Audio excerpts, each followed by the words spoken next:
My name is Madison Clark. I'm 33 years old. I manage a luxury hotel in downtown Philadelphia.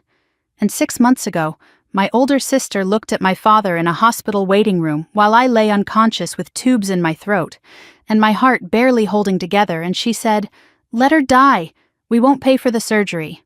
Think about what that money could do for us." She didn't whisper it. She didn't hesitate. She said it the way you'd cancel a reservation. Clear, practical, final. My father didn't argue. He didn't push back. He didn't say, "Wait, that's my daughter in there. Let me think about this." He looked at Olivia, his oldest, the one he'd always trusted, the one who'd always agreed with him, and he nodded. They stood up. They walked out of the hospital together. They did not sign the surgical consent form. They did not look through the glass at me lying in that bed. They did not come back. I woke up 3 weeks later, broken, bruised, barely able to lift my own head. And when I found out what my family had done while I was unconscious, I realized the refusal to save my life wasn't even the worst part. What I did in the weeks that followed didn't just change my life. It collapsed theirs, and they never saw it coming because they forgot one thing about me. Before I go on, take a moment to like and subscribe, but only if this story genuinely speaks to you.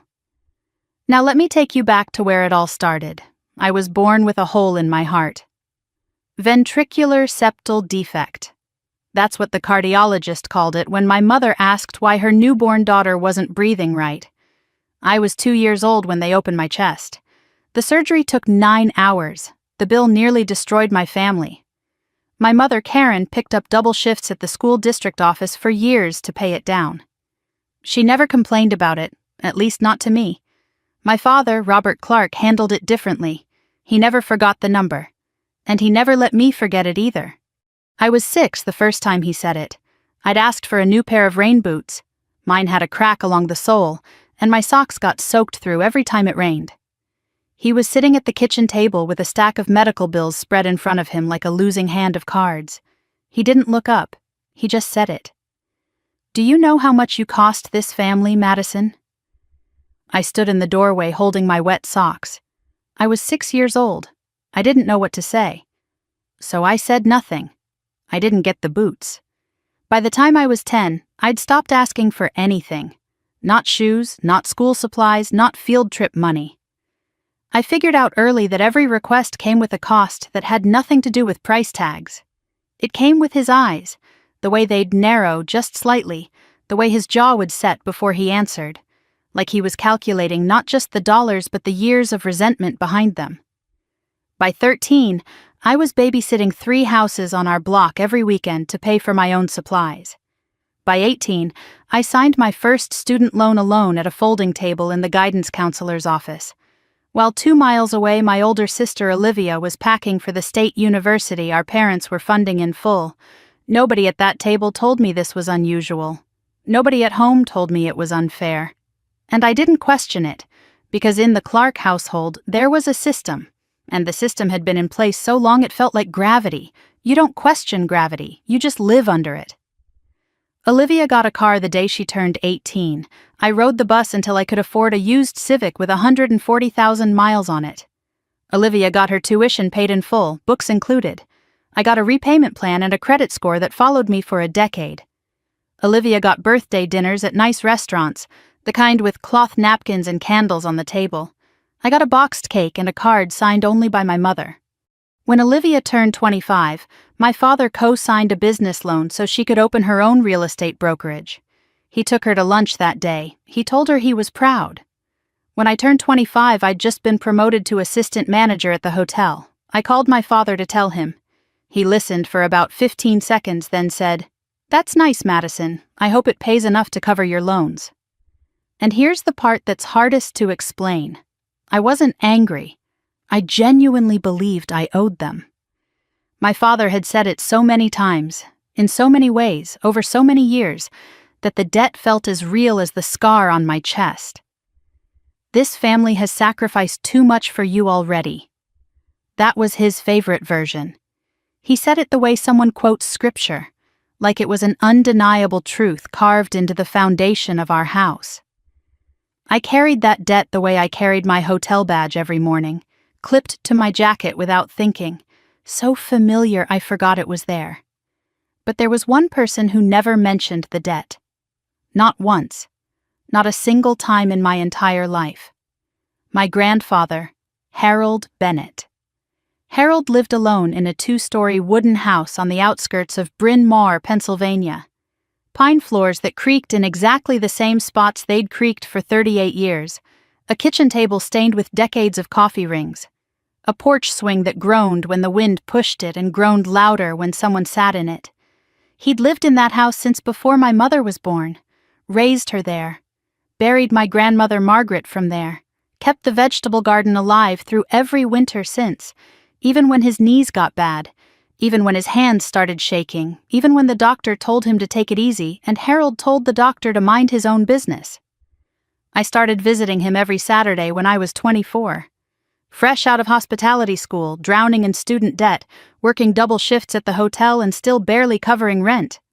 I'd drive 45 minutes each way, bring him groceries, check his blood pressure with a cuff I'd learned to use from a first aid course, and then sit on that porch swing and listen to him talk. He talked about the weather, about the Phillies, about the neighbor's dog that kept digging up his tomatoes. He talked about my grandmother, about how she used to hum while she cooked, and how the house still smelled like her perfume sometimes when the windows were open just right. He never said, "You owe me." He never reminded me what I'd cost. He said things like, "Tell me about your week, sweetheart." He said, "Did you eat today?" He said, "Sit down, Madison, you look tired." He made scrambled eggs every Saturday morning whether I was hungry or not, and he didn't let me leave until I'd eaten at least one plate. The eggs were always slightly overcooked and always slightly undersalted, and they were the best thing I ate every single week. Harold watched my father carefully. I didn't realize it at the time, but he saw everything. He noticed when I showed up wearing shoes that were falling apart. He noticed when I flinched at the mention of money.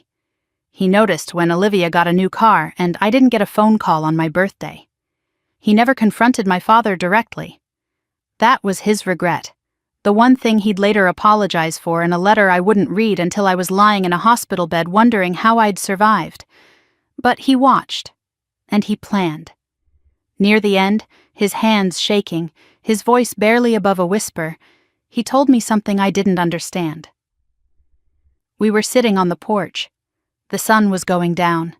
The swing was creaking in that slow rhythm that I can still hear when I close my eyes.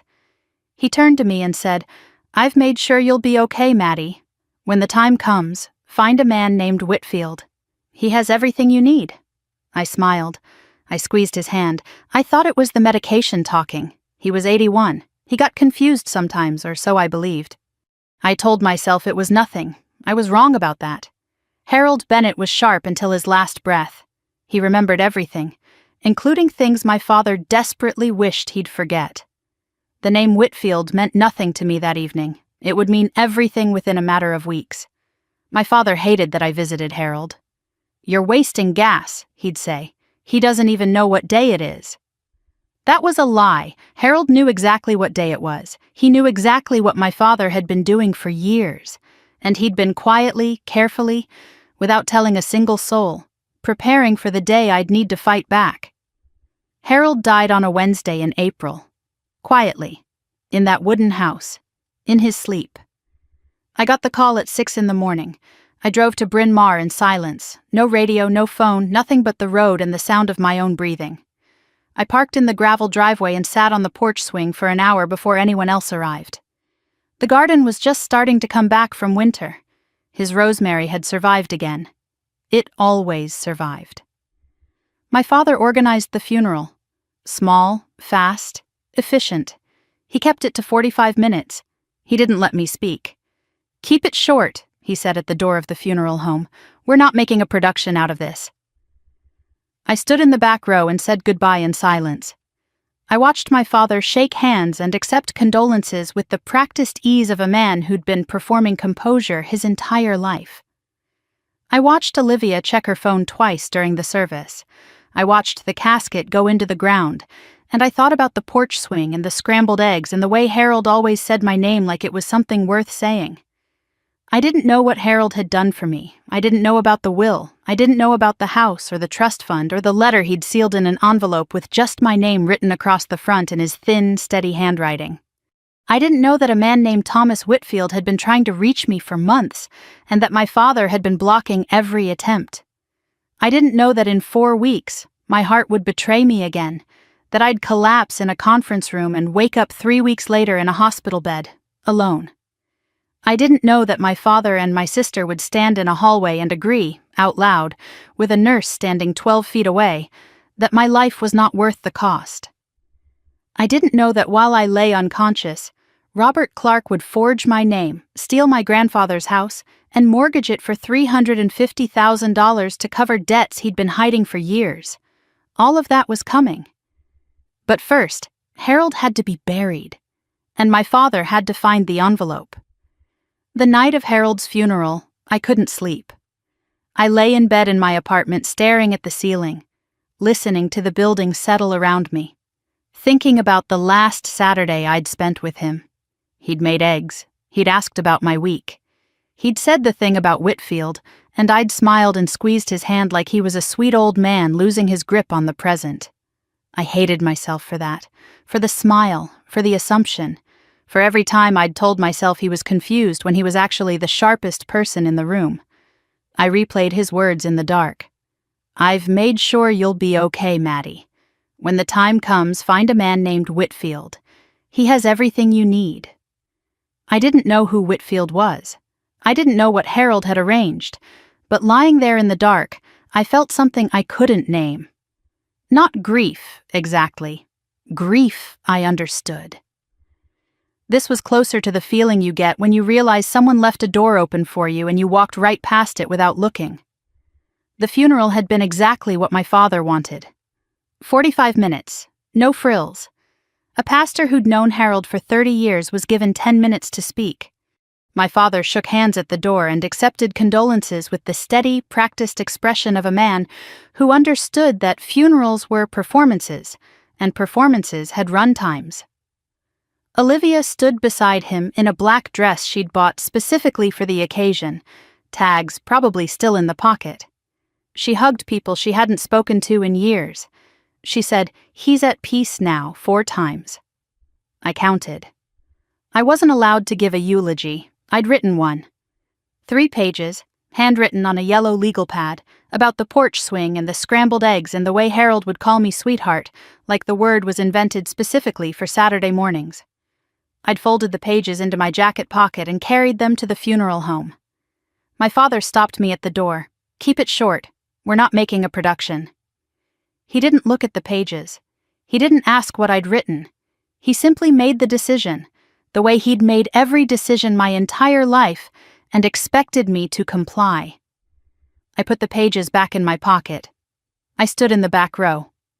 I said goodbye to my grandfather in silence while my father managed the room like it was one of his plumbing jobs. In, out, clean up, done. But something happened that night. Something I almost missed. After the service, after the last guests had left, my father drove to Harold's house. I know this because I was already there. I'd gone straight from the funeral home. I needed to sit on the porch swing one more time to be in Harold's space before it was emptied and cleaned and turned into just another property on a deed. I was sitting in the dark on the swing when headlights swept across the front yard. My father's truck pulled into the gravel driveway. He didn't see my car parked on the street. He walked up the side steps, used a key I didn't know he had, and went inside. I stayed on the swing. Through the window, I could see him moving through the house.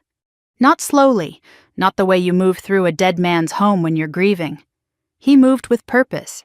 He went straight to Harold's study, the small room at the back of the house where Harold kept his desk, his files, his radio, and a lifetime of paperwork in a green metal filing cabinet. I watched my father open the cabinet.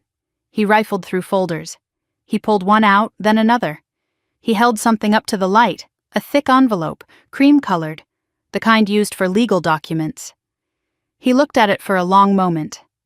Then he slid it into his coat pocket, closed the cabinet, turned off the light, and walked out the same side door he'd come in. He didn't look at the porch. He didn't see me sitting there in the dark, watching him pocket something from a dead man's filing cabinet before the body was even cold. He got in his truck and drove away. I sat on the swing for another hour. I didn't know what was in that envelope. I wouldn't know for months. But I knew what I'd seen. My father taking something from Harold's house on the night of the funeral, quickly and quietly, like a man who'd been waiting for this exact opportunity. I should tell you about Daniel, because without Daniel, I wouldn't be telling this story. I'd be a footnote in a medical file and a name on a headstone. Daniel Reed, 36 years old, Director of Operations for an international hotel chain. We met at an industry conference in Chicago 3 years before any of this happened. I was managing a panel on guest experience strategy. He was in the audience, third row, taking notes on a leather-bound pad like someone who actually intended to use them. After the panel, he found me at the coffee station and said, "Your point about anticipatory service was the only useful thing anyone said today." I told him that was either a compliment to me or an insult to the other panelists. He said both. We dated for a year before he proposed.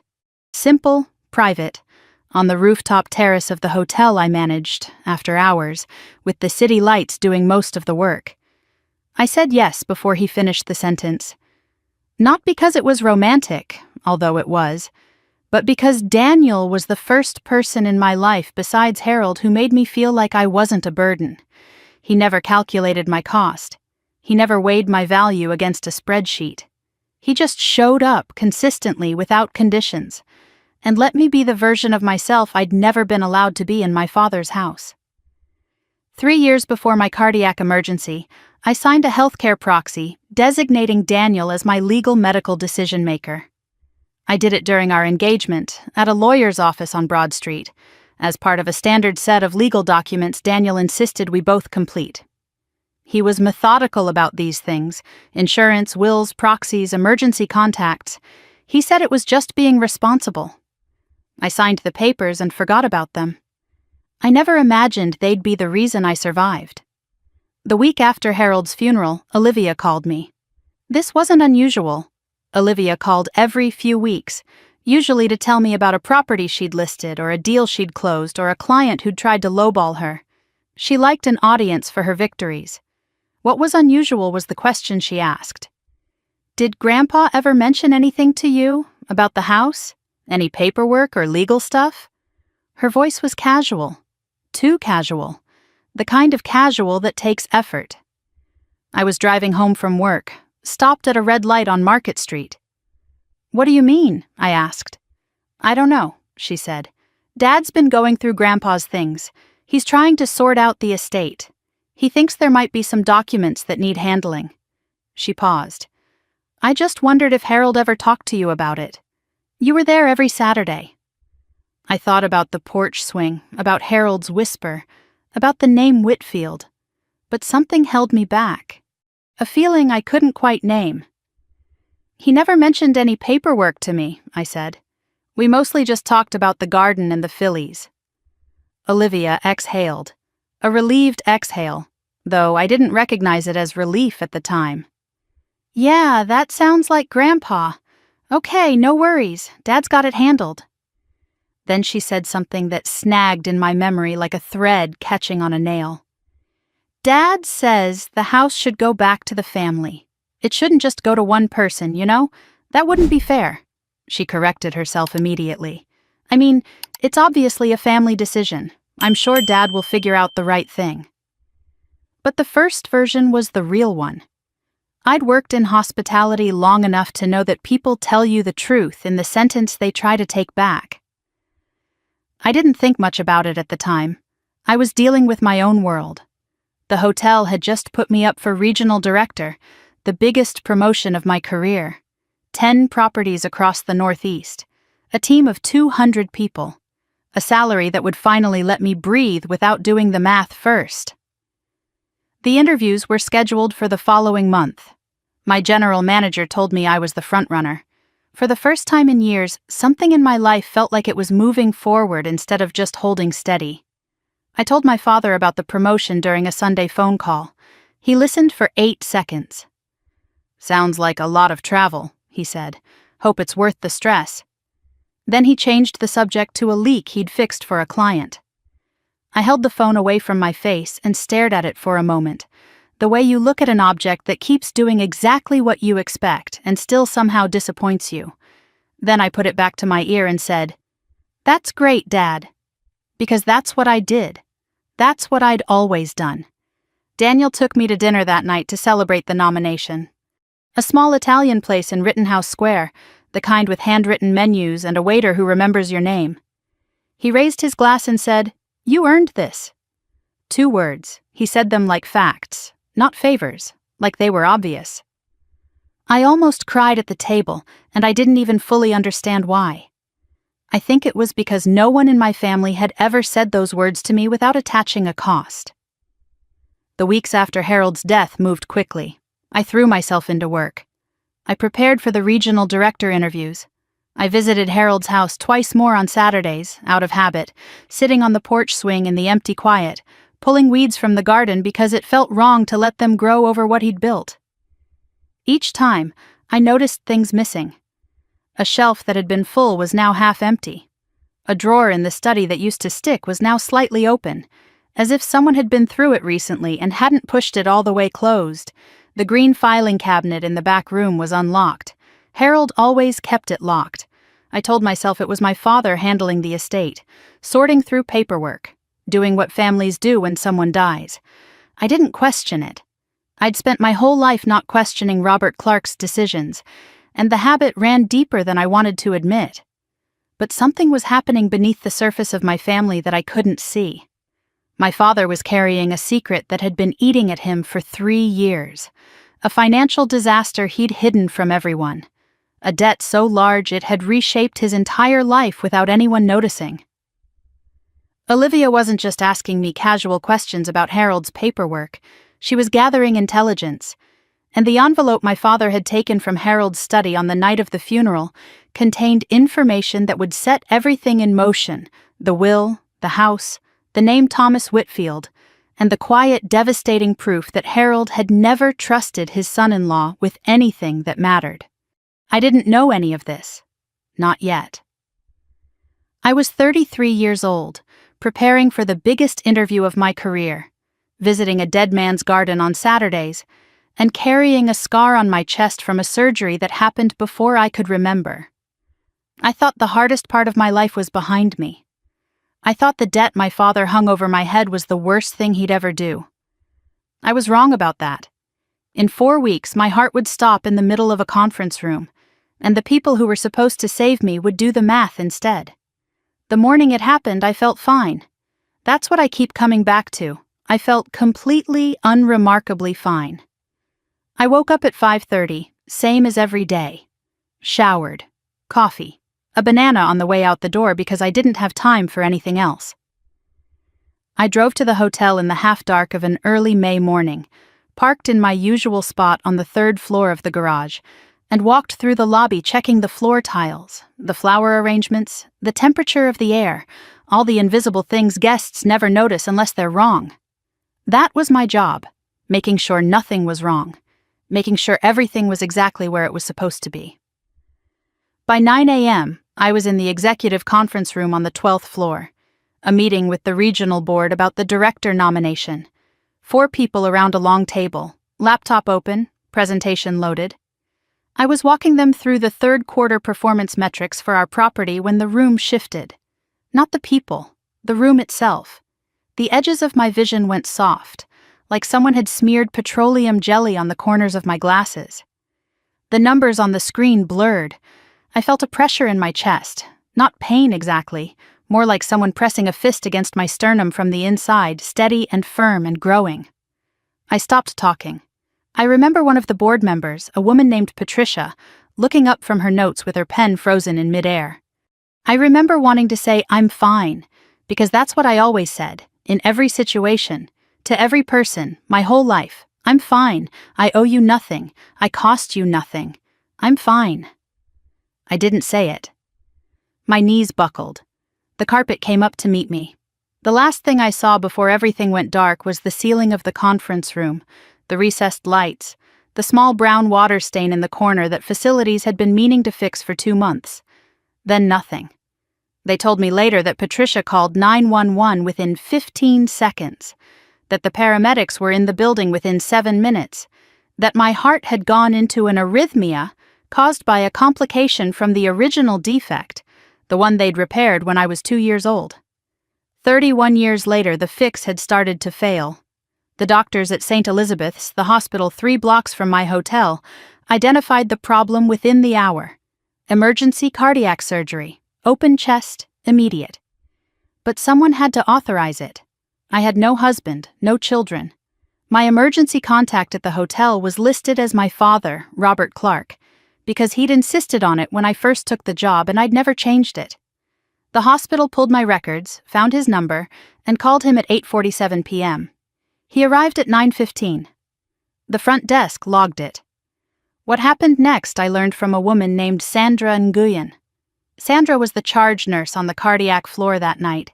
She'd been at St. Elizabeth's for 12 years, calm, precise, the kind of nurse who documents everything because she learned early in her career that memory is unreliable but paper holds up in court.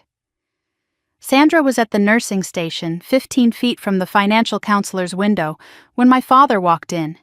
He didn't go to my room first. He didn't ask which floor I was on.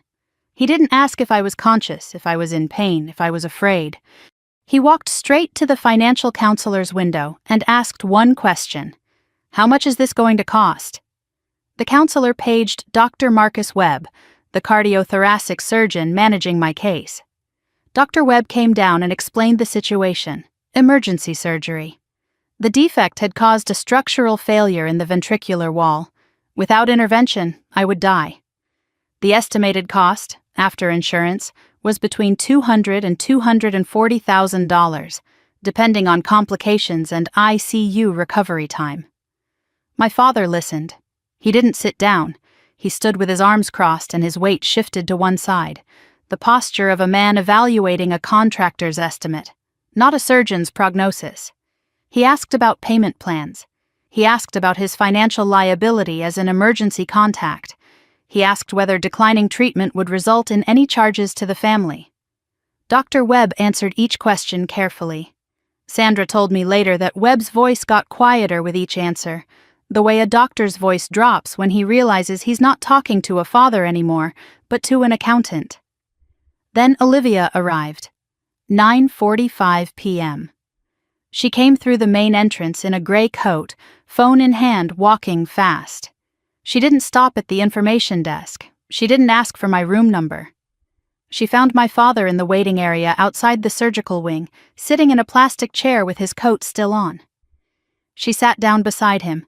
Sandra was restocking a supply cart 12 feet away, close enough to hear every word. "What did they say?" Olivia asked. Robert told her. The surgery, the timeline, the cost. Olivia listened. She looked at the floor. She looked at the ceiling. Then she turned to our father and said it. Clear, steady, without lowering her voice, without checking to see if anyone was listening. "Let her die. We won't pay for the surgery. Think about what that money could do for us." Sandra's hand stopped on the supply cart. She told me later she gripped the edge of the shelf so hard the metal cut into her palm. She didn't move. She didn't breathe. She watched. My father looked at Olivia. 5 seconds passed. Maybe 6. He didn't argue. He didn't say, "We can't do that," or "She's my daughter," or "Let me think." He nodded. One slow nod. The kind that says, "I agree," and I was already thinking it. They stood up together. Olivia adjusted her coat.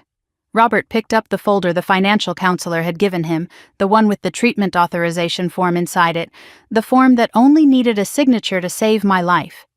He carried it to the nurse's station. He set it on the counter, unsigned, and said to the clerk, "We're declining the procedure. We won't be authorizing surgery." Then he turned and walked toward the elevator. Olivia followed. They left the building at 9:52 p.m. Sandra logged it at 9:55. They didn't visit my room. They didn't look through the glass. They didn't say goodbye. I was lying 14 feet away, unconscious, with a heart that was failing, and a family that had just decided I wasn't worth the bill. Sandra stood behind the nursing station for a long time after they left. She told me her hands wouldn't stop shaking. She wanted to scream.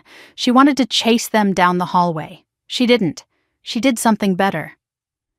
Sandra sat down at the station computer and opened the hospital's linked employee network. St. Elizabeth's was part of the same healthcare system that partnered with my hotel for corporate wellness programs.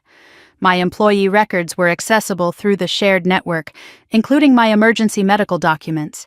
Sandra scrolled through the file. Contact information, insurance, allergies. And at the bottom, a section most people skip.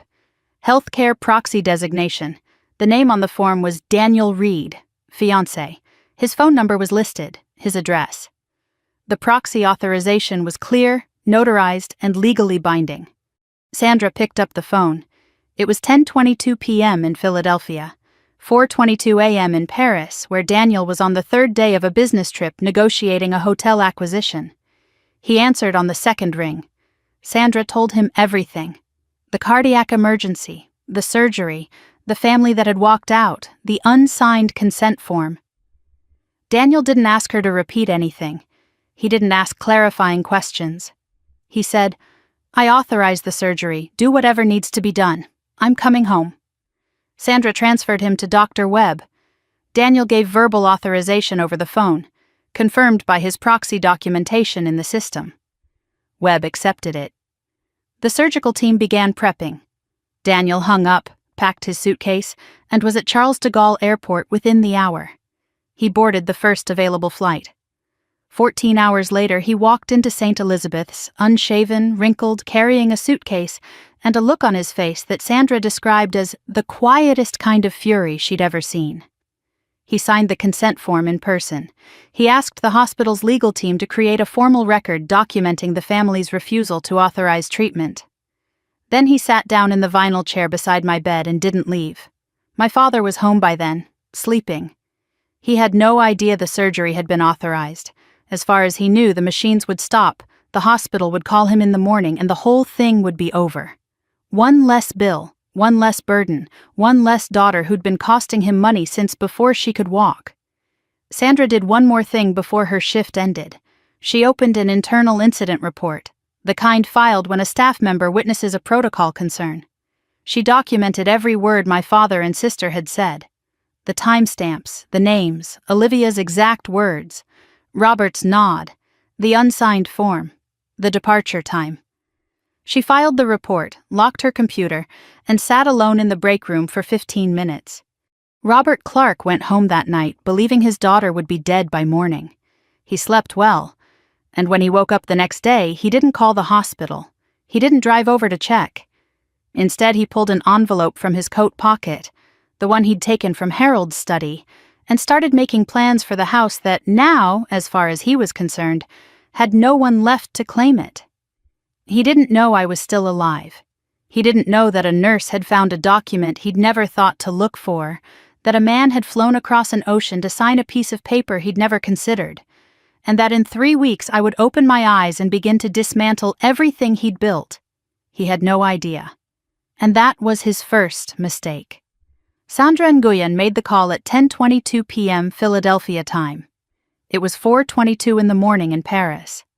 Daniel was on the third floor of a hotel near the Champs-Élysées, sitting at a small desk in his room, reviewing acquisition documents for a property his company was negotiating to purchase. He'd been working since midnight because the time difference made it easier to handle U.S. correspondence in the early hours. His phone was on the desk beside his laptop, screen down, the way he always kept it when he was concentrating. When it buzzed, he almost didn't pick up. The number was American, but not one he recognized. He answered anyway because something about a call at 4 a.m. from a number you don't know always demands an answer. "Mr. Reed, my name is Sandra Nguyen. I'm the charge nurse on the cardiac floor at St. Elizabeth's Hospital in Philadelphia. I'm calling about Madison Clark." Daniel told me later that the first thing he felt wasn't fear.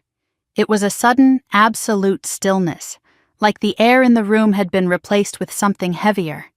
He said he knew before Sandra finished her next sentence that whatever was coming would divide his life into before and after. Sandra explained it clearly, the way she explained everything, with the precision of someone who understands that in a crisis, ambiguity kills. Madison had suffered a cardiac emergency, a structural failure related to a congenital defect repaired in childhood. She was unconscious, intubated, in critical condition. Emergency surgery was required. Without it, she would die. The estimated cost after insurance was over $200,000.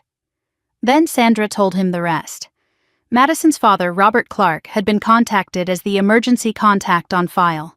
He had come to the hospital. He had spoken with the surgeon. He had been informed of the cost. He had not signed the consent form. He had left the hospital with Madison's sister, Olivia. Neither of them had authorized the surgery. Neither of them had returned. Daniel was quiet for a long time. Sandra waited. She'd learned that silence after bad news isn't emptiness. It's the sound of someone rearranging the architecture of their understanding. "I'm her healthcare proxy," Daniel said. His voice was steady. Sandra told me it was the steadiest voice she'd ever heard from a family member receiving that kind of call. "I know," she said. "I found your designation in her employee medical records. That's why I'm calling you." "I authorize the surgery," Daniel said. "Do whatever needs to be done. I'll confirm in person. I'm coming home." He didn't ask about the cost. He didn't ask about payment plans. He didn't ask whether declining would reduce his financial exposure.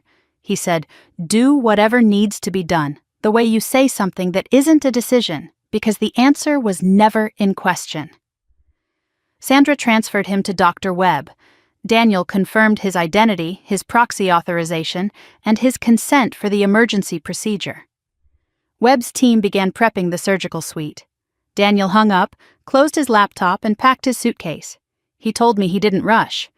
He said rushing would have meant panic, and panic was something he couldn't afford. He folded his shirts. He zipped his bag. He called the airline and booked the first available flight. He left a note for his business partner explaining that a family emergency required his immediate return.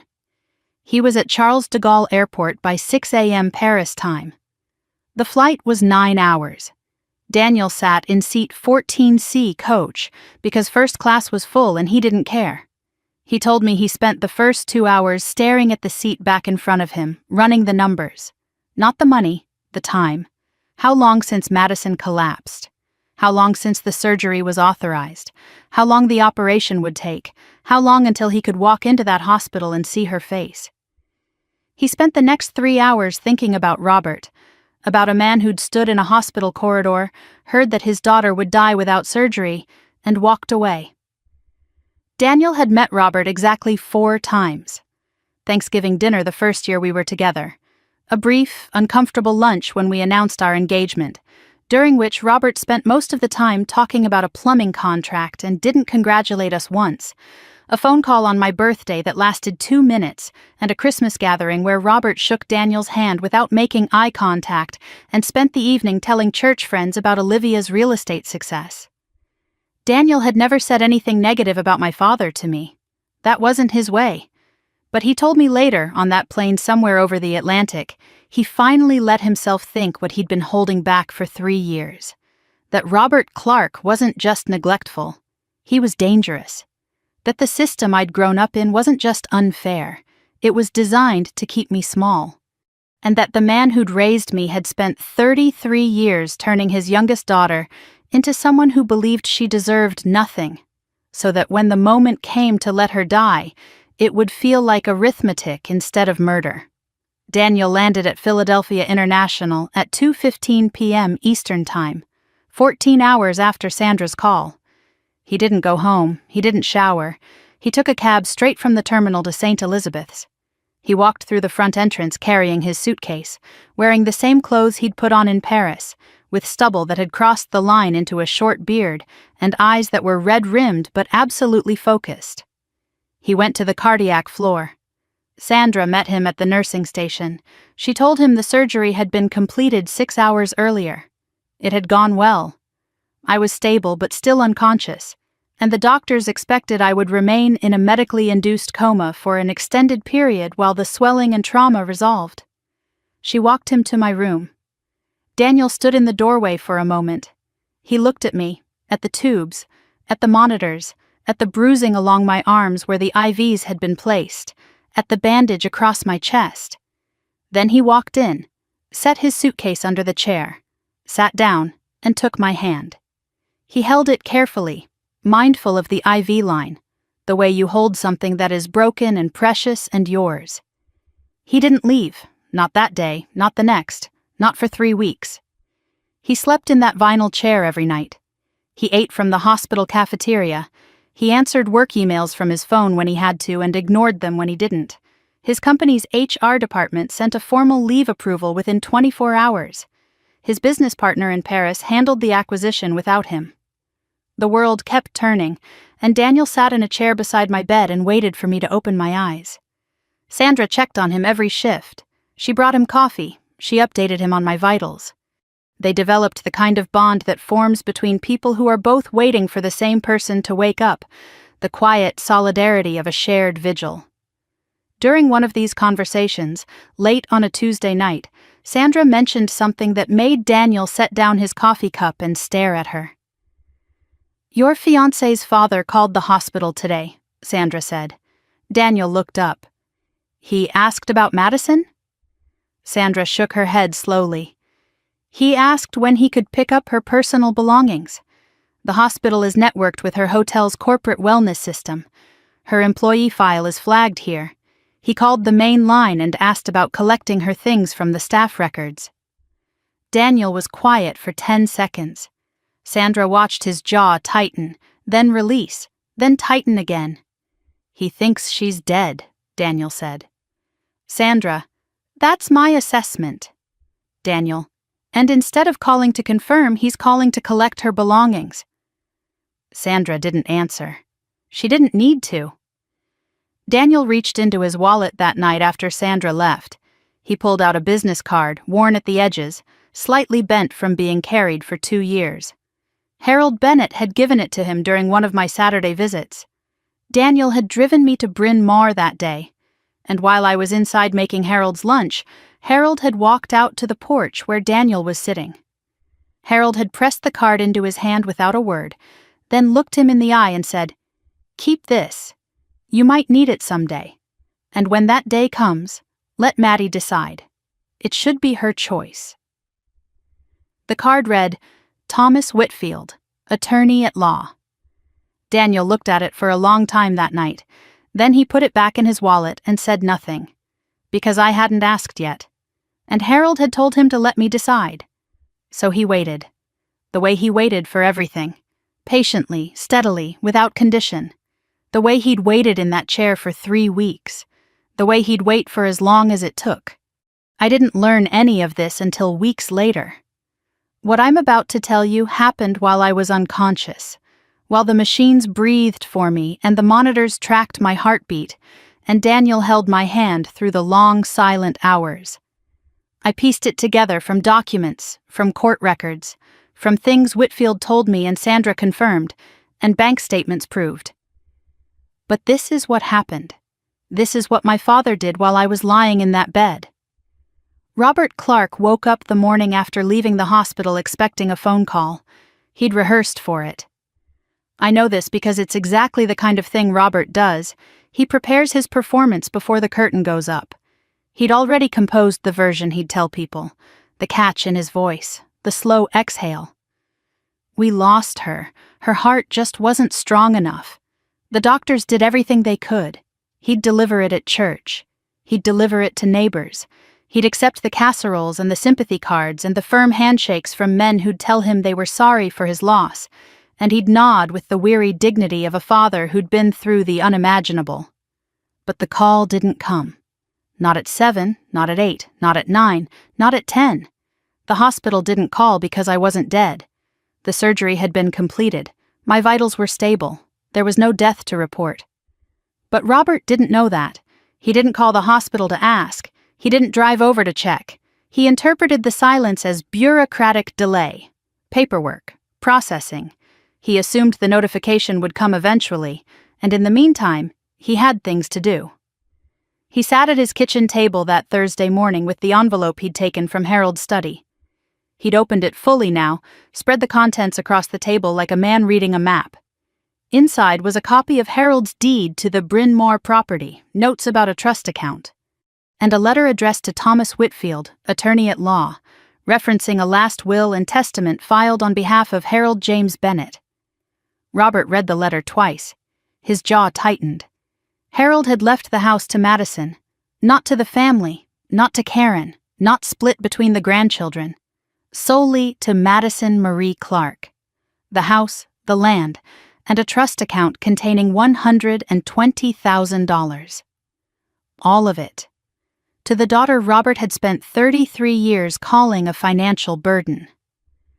Robert set the letter down. He picked up his phone and called Olivia.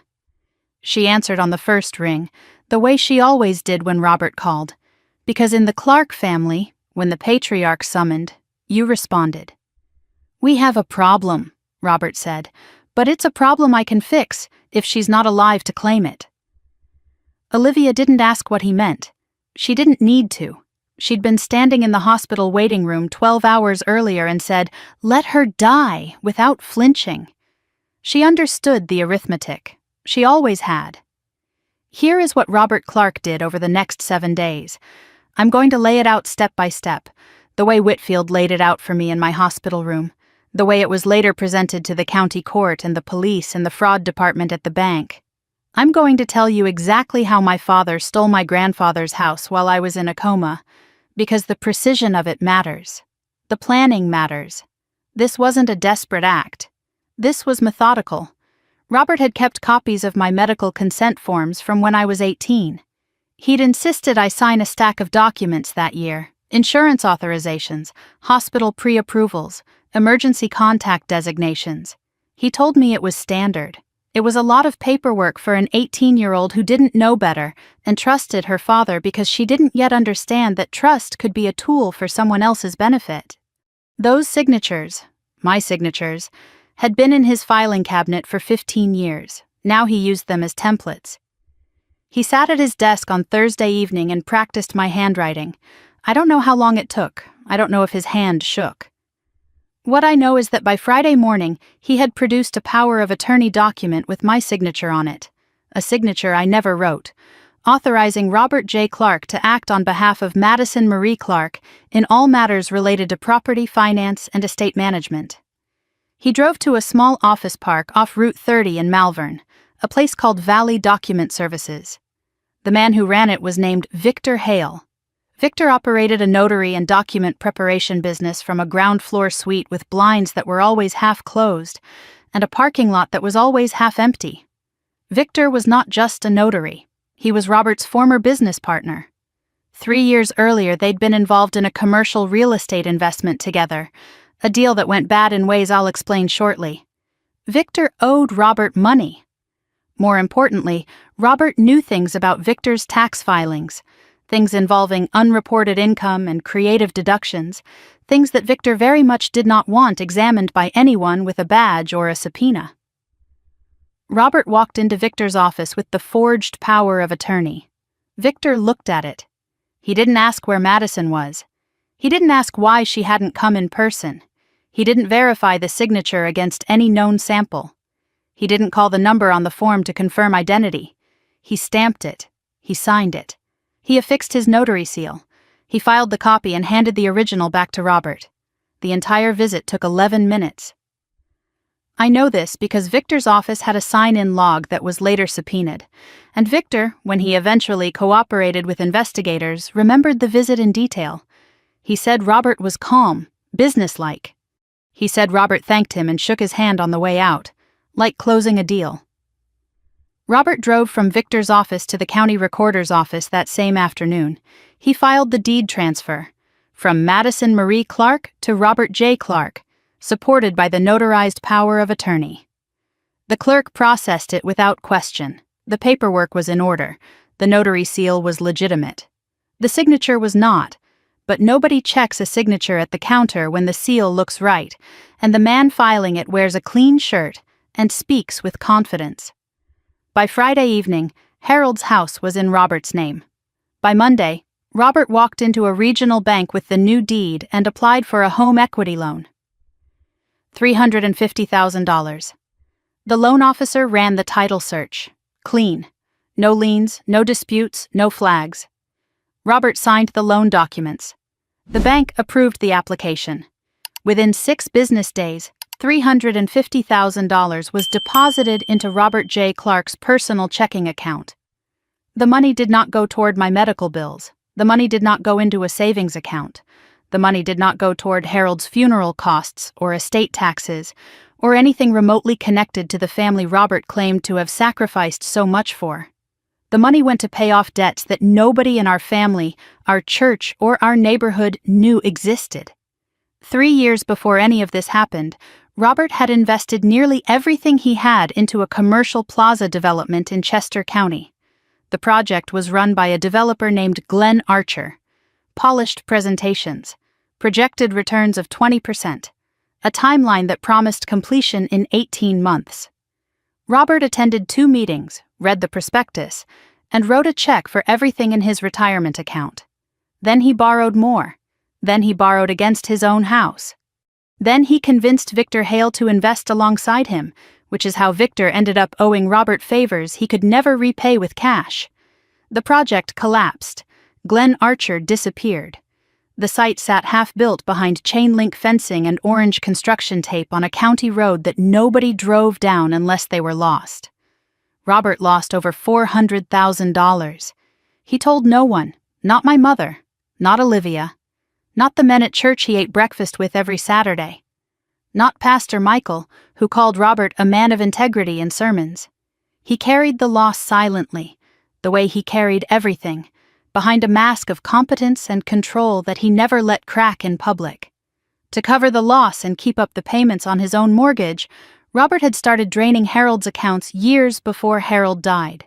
Forged checks, small at first, $200 here, $500 there, then larger, $3,000, $5,000, $8,000. He redirected a portion of Harold's pension payments to an account Harold didn't recognize, an account Robert had opened using Harold's social security number and a mailing address that routed statements to a P.O. box Robert controlled. Harold noticed. Harold noticed every single one. But Harold didn't confront Robert. That was his deepest regret, and he said so in the letter he left me. He noticed the discrepancies, tracked the amounts, collected the evidence, and said nothing, because he believed that confronting Robert would destroy the family, would break Karen's heart, would force everyone to choose sides. So instead of speaking, Harold acted. He called a lawyer named Whitfield. He built a case. He made a will. He transferred the house. He prepared a USB drive with 5 years of documentation. And he wrote me a letter that began with the words, "Don't make my mistake." The $350,000 from the mortgage went fast. $240,000 went to outstanding debts, construction liens, personal loans, a second mortgage payment on Robert's own house that was 3 months overdue. Creditors who had been calling Robert's phone at all hours suddenly stopped. Bills that had been piling up on his kitchen table disappeared. The pressure that had been building for 3 years released like a valve opening. The remaining $110,000 went to Olivia. This is the part that still sits in my chest like a stone when I think about it. My father called Olivia the morning after the deed transfer. He told her what he'd done. The forged POA. The house. The mortgage. He didn't ask for her permission. He offered her a cut. $110,000. Enough to fund the expansion she'd been planning for over a year, a second office for her real estate brokerage in King of Prussia, a growing market with wealthy clients and high commissions. Olivia took the money. She took it on a Tuesday. By Wednesday, she'd signed a lease on the new office space. She didn't ask where the money came from, or rather, she knew exactly where it came from, and decided that knowing wasn't the same as asking, and not asking wasn't the same as being guilty. She told herself it was practical. Madison was in a coma, probably dying. The house would sit empty. The money would disappear into probate. Someone needed to act, and acting meant the brokerage could expand, the business could grow, and Olivia's name could be on 2 doors instead of 1. She called it efficiency. She called it being smart. She called it family, looking out for family. She called it everything except what it was, which was taking money from a stolen house while her sister lay unconscious in a hospital bed that their father had walked away from. That night, Olivia sent Robert a text message from her new office. 5 words. "Make sure the paperwork is clean. I don't want any of this coming back to me." Robert read it. He didn't reply. They understood each other perfectly. They always had. They were 2 people operating from the same playbook, the one that said Madison's value was a number, and the number didn't add up. Robert didn't know that the house was already in my name before he forged the transfer. He didn't know that Harold's will had been probated months earlier. He didn't know that Thomas Whitfield had been trying to reach me and that Robert's own interception of those calls was documented. He didn't know about the USB drive Harold had left with Whitfield, a drive containing 5 years of forged checks, bank records, pension redirects, and an email exchange between Robert and Victor Hale that included the sentence, "If the granddaughter finds out about the accounts, we're done." And he certainly didn't know about the vinyl chair on the cardiac floor, the one where Daniel Reed sat every day, holding my hand, waiting for me to open my eyes, carrying in his wallet a business card that Harold Bennett had given him with the quiet instruction, "When the day comes, let Maddie decide." Robert slept well that week. He slept the way a man sleeps when he believes all the evidence is buried, all the witnesses are silent, and the only person who could hold him accountable is never going to wake up. He was wrong about that. He was wrong about all of it. And 3 weeks later, when I opened my eyes in that hospital bed and saw Daniel's face instead of my father's, the first thread of Robert Clark's carefully constructed world began to pull loose. He just didn't know it yet. I opened my eyes on a Tuesday, 3 weeks after the conference room, 3 weeks after the carpet came up to meet me and the ceiling lights faded to black. The first thing I registered wasn't sight, it was sound. A steady beeping, rhythmic and mechanical, the heartbeat of a machine pretending to be mine. Then the light came, blue-white and flat, the kind that only exists in hospitals. No warmth in it. No texture. Just brightness pressed against everything like a weight. I knew that light. I'd walked past it 1,000 times in the corridors that connected my hotel to the medical campus across the street. But I'd never been under it like this. I'd never been the one lying down. My throat was raw. The breathing tube had been removed days earlier, but the ghost of it sat in my chest like a bruise I couldn't see. My ribs ached with every inhale. My left arm was wrapped in a soft brace. Everything felt heavy, my limbs, my eyelids, even my thoughts, like they were moving through water instead of air. I tried to lift my right hand, and it took more effort than I expected, the kind of effort that makes you aware of muscles you've never thought about. The first face I saw was Daniel's, not my father's, not Olivia's, not my mother's. Daniel. He was sitting in a chair beside my bed, a vinyl chair with chrome legs that looked like it had been pulled from a waiting room. His shirt was wrinkled. His jaw was covered in a short beard I'd never seen on him before. There were shadows under his eyes so deep they looked like bruises. A paper coffee cup sat on the floor beside him, half finished and cold. He looked like a man who hadn't slept in his own bed for a very long time. When he saw my eyes open, he didn't gasp. He didn't shout for a nurse. He didn't jump up and press the call button. He leaned forward slowly, took my hand, his fingers careful around the IV line, and he said, "Hey, you're safe. I'm here." His voice cracked on the last word. Just barely. Just enough for me to hear the 3 weeks of waiting behind it. I tried to speak. My voice came out as a scrape, barely a whisper, like someone dragging a chair across a floor. "How long?" Daniel's thumb moved across the back of my hand. 3 weeks. "The surgery went well. You're going to be okay." I closed my eyes. Not because I was tired, although I was tired in a way I'd never experienced, a tiredness that went past muscles and into bone. I closed my eyes because I was trying to reassemble the last thing I remembered. The conference room, the presentation, the numbers on the screen going blurry. Patricia's pen frozen in midair, the floor rising. I opened my eyes again. I looked at Daniel. I looked at the chair, at the wrinkled shirt, at the beard, at the evidence of weeks spent in a room that wasn't his. And I asked the question that had already begun to form itself the moment I realized he was the only person in the room. "Where's my dad?" Daniel didn't answer immediately. His hand stayed on mine. His eyes didn't move from my face, but something shifted in his expression, a tightening around the jaw, a flicker of something he was deciding whether to show me or hold back. That pause, those 3 seconds of silence, told me more than any answer could have. Something was wrong. Something beyond the hospital and the surgery and the 3 weeks I couldn't remember. "There are things I need to tell you," he said. "Not all at once, but you need to know." I looked at him. "Tell me." He took a breath. "Your dad came to the hospital the night it happened. He spoke with Dr. Webb about the surgery. He was told the cost. He didn't sign the consent form. He left the hospital without authorizing the procedure." I stared at the ceiling. I counted the tiles above my bed. 1, 2, 3. I didn't interrupt. I didn't ask him to slow down or repeat himself. I lay still and let the information enter my body, the way the IV drip entered my arm, slowly, steadily, cold. "He wasn't alone," Daniel continued. His voice was even, controlled, but I could hear the effort it took to keep it that way. "Olivia was there. She came to the hospital and found your father in the waiting area. Sandra Nguyen, the charge nurse on the floor that night, was standing 12 feet away. She heard everything." Another pause. Longer this time.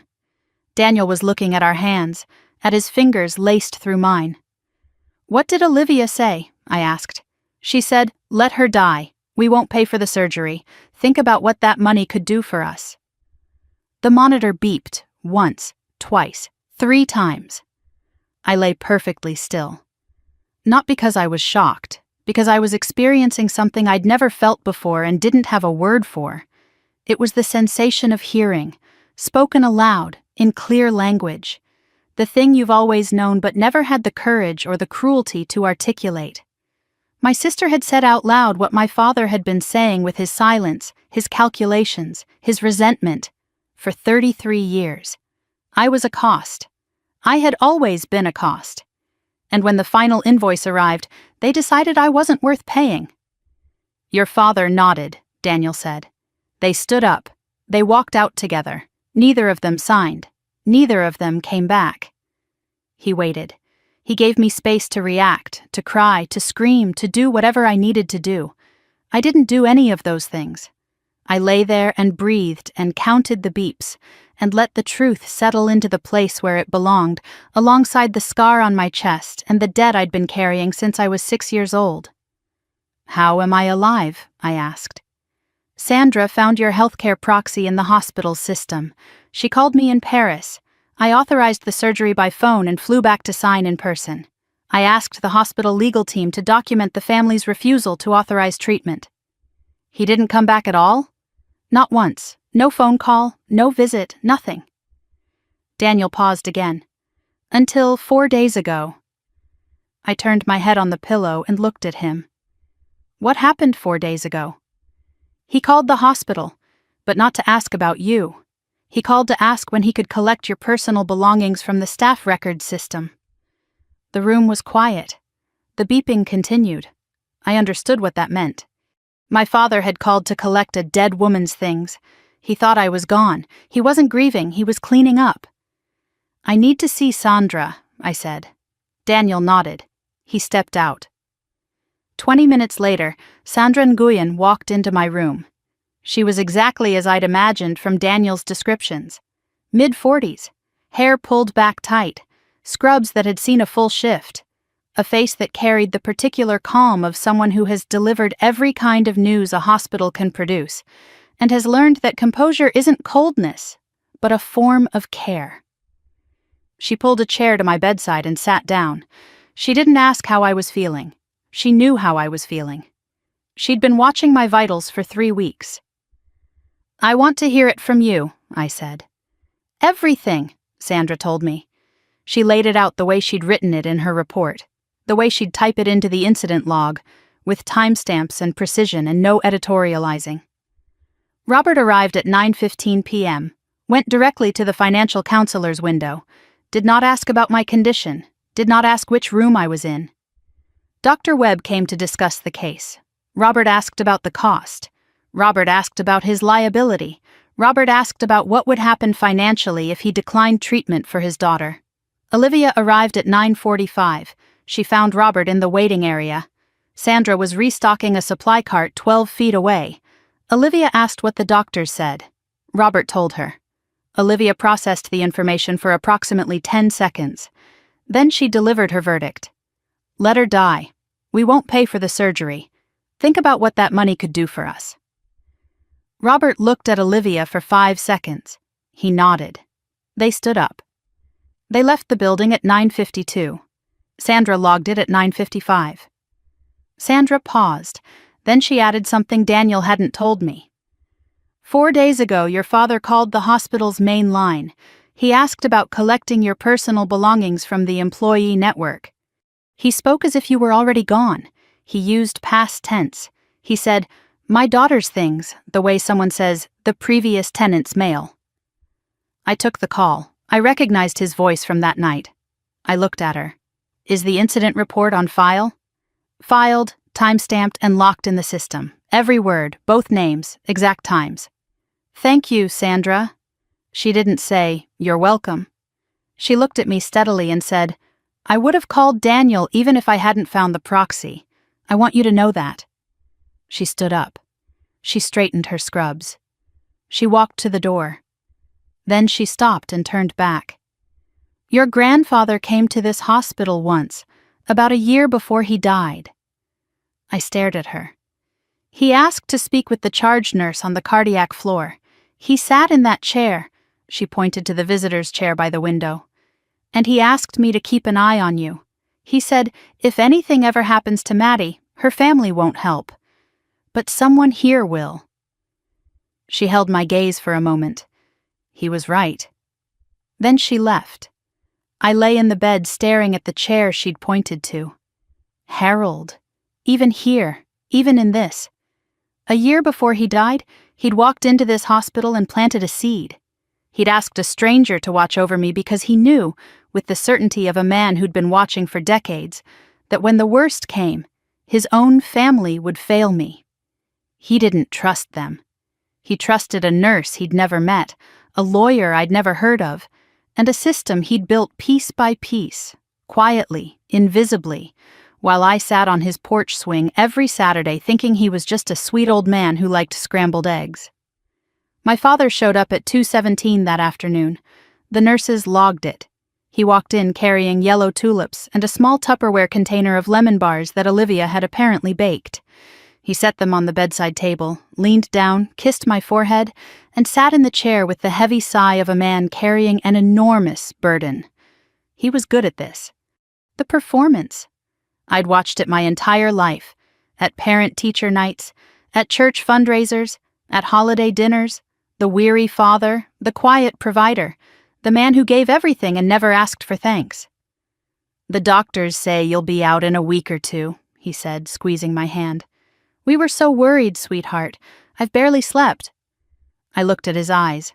They were clear, well-rested. No bags, no redness, no sign of a man who'd spent 3 weeks pacing a hallway or sleeping in a chair. His shirt was ironed. His hair was combed. He looked like a man who'd been sleeping 8 hours a night in his own bed, because he had been. "Thanks for coming, Dad," I said. I said it the way you say it when you know exactly who you're talking to and you're choosing, deliberately, to let them believe you don't. Olivia didn't come. She sent a text. "So relieved you're okay. We'll visit soon. Love you." She never visited. Not the next day, not the day after, not once during my remaining stay. The "soon" in her message was the kind of word people use when they have no intention of following through but want it on record that they said something kind. Before Robert left, He paused at the door. His voice shifted to casual, the kind of casual I'd heard 1,000 times from hotel guests who were about to dispute a charge they knew was valid. "Oh, by the way, Grandpa Harold's estate, the house and all that. I've been sorting through it. Paperwork, you know how it is. Don't worry about any of it, I'll handle everything." He watched my face as he said it. I felt the scan. The way his eyes moved across my expression, looking for a crack, a flinch, a sign that I knew something I shouldn't. I'd spent 11 years managing luxury hotels. I could read a guest's intention from across a lobby. I could tell when someone was lying about a noise complaint, fabricating a billing dispute, or testing whether I'd bend on a policy. My father was doing the same thing. He was checking the perimeter. I gave him nothing. I smiled. "Thanks, Dad. I really appreciate you taking care of that." He smiled back, satisfied. He picked up his coat, patted my hand, and walked out. He didn't look back. The door closed. I counted to 10. The room was silent except for the heart monitor. I turned to Daniel, who'd been standing by the window the entire time, arms crossed, jaw set, watching my father the way a security director watches a suspect on camera. "Get me my phone," I said, "and that business card Harold gave you." The phone rang twice, a calm, measured voice on the other end, the kind of voice that has read 10,000 documents and is surprised by none of them. "This is Thomas Whitfield." "Mr. Whitfield, my name is Madison Clark. I think my grandfather—" He cut me off gently but firmly. "Miss Clark, I've been trying to reach you for 5 months." I gripped the phone. My ribs protested. I didn't care. "5 months?" he explained. After Harold's death, after the will was probated and the deed transfer was filed and recorded with the county, Whitfield had sent 3 certified letters to my home address. All 3 were returned unopened. He'd called the phone number Harold had provided for me, my old landline at the apartment I'd lived in before moving closer to the hotel. A man answered. The man told Whitfield that Madison Clark had moved out of state and didn't wish to be contacted. "That was my father," I said. His voice, on my old line. A pause on Whitfield's end. "I suspected as much. I debated pursuing it further, but without confirmation that you were being prevented from receiving my correspondence, I had limited grounds to— I'm in the hospital, Mr. Whitfield. I've been in a coma for 3 weeks, a cardiac emergency." Silence, then, carefully. "I'm sorry to hear that, Miss Clark. I need to know what my grandfather arranged, everything. I would prefer to tell you in person. Can I come to the hospital tomorrow morning?" "Come today." Thomas Whitfield arrived at 2 p.m. He was shorter than I'd imagined. Early 60s, charcoal suit, silver-rimmed glasses, a leather briefcase that had survived what looked like 3 decades of courtrooms and conference tables. He shook my hand gently, mindful of the IV, and pulled a chair to my bedside. Daniel stood by the window, present but not intrusive. Whitfield opened the briefcase and set a manila envelope, a thick legal folder, and a smaller sealed envelope on the blanket beside my legs. "Your grandfather came to my office 2 years before he died," Whitfield said. "He sat across from my desk and told me he wanted to make a will, not through the family attorney, not through anyone his son-in-law might know about. Through me, privately, notarized by my own staff, sealed." He opened the legal folder. The will was straightforward. The house on Bryn Mawr to Madison Marie Clark solely, a trust account containing $120,000 to Madison Marie Clark solely. No other names, no conditions, no splits. "It was probated 5 months ago," he continued. "The court confirmed it. The deed transfer to your name was filed and recorded with the county. It was legal, clean, and final." I watched his face. There was more. I could see it in the way he paused, the way his fingers lingered on the edge of the next document. "But when I was unable to reach you," he said, "I ran a routine title check on the property to verify that the deed was still properly recorded." Another pause. "The deed had been transferred again, out of your name and into the name of Robert J. Clark, 3 weeks ago, using a power of attorney." I said it before he could. "I never signed a power of attorney." I know you didn't. Because I have the original deed transfer from probate, notarized by my office. No POA was ever authorized by you or recorded through my firm. The signature on the document your father filed is a forgery. And the house? Whitfield lifted a third document. A lien search shows a mortgage of $350,000 recorded against the property. Issued 6 days after the fraudulent deed transfer. The loan is in your father's name, secured against your house. I stared at the IV drip, counted the drops. 1, 2, 3. He stole my house while I was in a coma. He borrowed $350,000 against it. He did this while believing I was dead, while sleeping in his own bed, while rehearsing the speech he'd give at my funeral. There's more, Whitfield said. He reached for the smaller envelope. Harold's handwriting on the front, just my name, Maddie, thin but steady. Written while he could still hold a pen. I broke the seal. Inside, a single sheet of paper, folded twice. I opened it. Maddie, I know your father will try to take everything. He already has over the years. My pension checks, my savings account. Small amounts at first, then larger. He forged checks in my name. He redirected deposits. I noticed every single time. I said nothing because I didn't want to break the family apart. That was my mistake.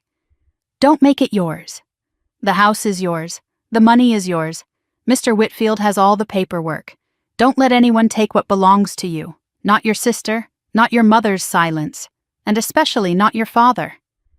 You are braver than me, sweetheart. You always have been. I'm sorry I didn't say this when I could still sit beside you on the porch. I cried. For the first time since waking up. For the first time since Daniel's words. Since Sandra's account. Since every cold revelation that had stacked on top of the last. I cried, not because I was broken, but because my grandfather had seen me. All of me. He'd seen the debt I carried, the silence I performed, the slow erosion of my worth inside my own family. And he hadn't just watched. He'd built something, quietly, carefully, without applause or recognition. He'd built a fortress of paper and law and love, and he'd placed it exactly where I'd find it when I needed it most. Daniel sat on the edge of the bed and put his arm around my shoulders. He didn't speak. Whitfield folded his hands and waited. He'd seen this before. The moment when a document becomes a dead man's voice, when ink on paper carries more warmth than any living person in the room ever offered. When I could breathe again, Whitfield reached into the envelope one last time. He placed a small USB drive on the blanket beside Harold's letter. Your grandfather gave me this 6 months before he died. He said, if Maddie ever needs to prove what Robert's been doing, everything is on here. Daniel opened his laptop. We plugged in the drive. Inside, 5 years of records. Harold had documented everything. Bank statements with highlighted unauthorized withdrawals. Photocopies of forged checks, Robert's handwriting imitating Harold's signature, each one marked with Harold's handwritten notes. I did not write this check. Date, I noticed the discrepancy.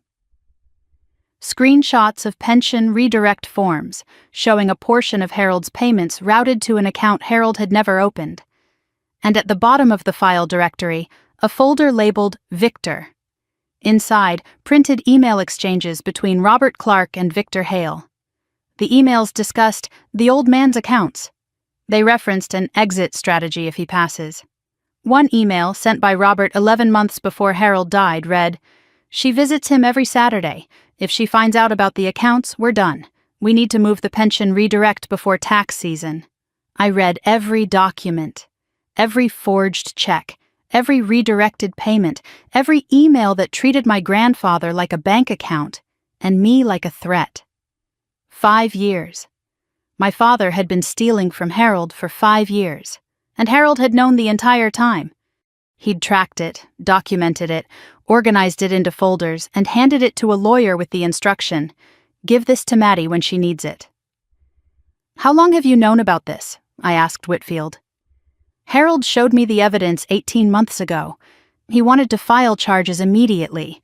I advised him to wait until the will was finalized and the deed was transferred and fully recorded. He agreed. He said, Whitfield paused, and for the first time his measured composure showed a crack. Maddie will finish what I started. I sat back against the pillow. I looked at the laptop screen, at 5 years of theft laid out in columns and timestamps and Harold's careful handwriting.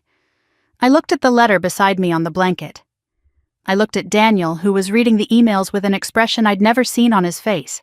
A cold, focused intensity that had nothing to do with anger and everything to do with the absolute, irreversible decision to act. I want to file everything, I said. Void the deed.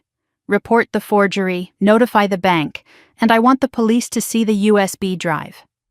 Whitfield nodded. I can have the motions prepared by the end of the week. I don't just want the legal process. I looked at him. My father stands in front of 150 people every month and tells them who he is. He did it while I was in a coma. He told them he prayed by my bedside every night. He cried in front of them. They applauded. I want to give those people the truth. In the same room, from the same microphone. Whitfield studied me for a long moment. Then the corner of his mouth moved, just slightly, and he said, Your grandfather told me you'd say that. He said, Maddie doesn't hide, she never has. He reached into his briefcase and pulled out a small calendar card. The annual fundraiser at Grace Fellowship Church. It's in 12 days. I looked at the card. 12 days. That's the one. Daniel, who had been silent through the entire meeting, finally spoke. Whatever you need.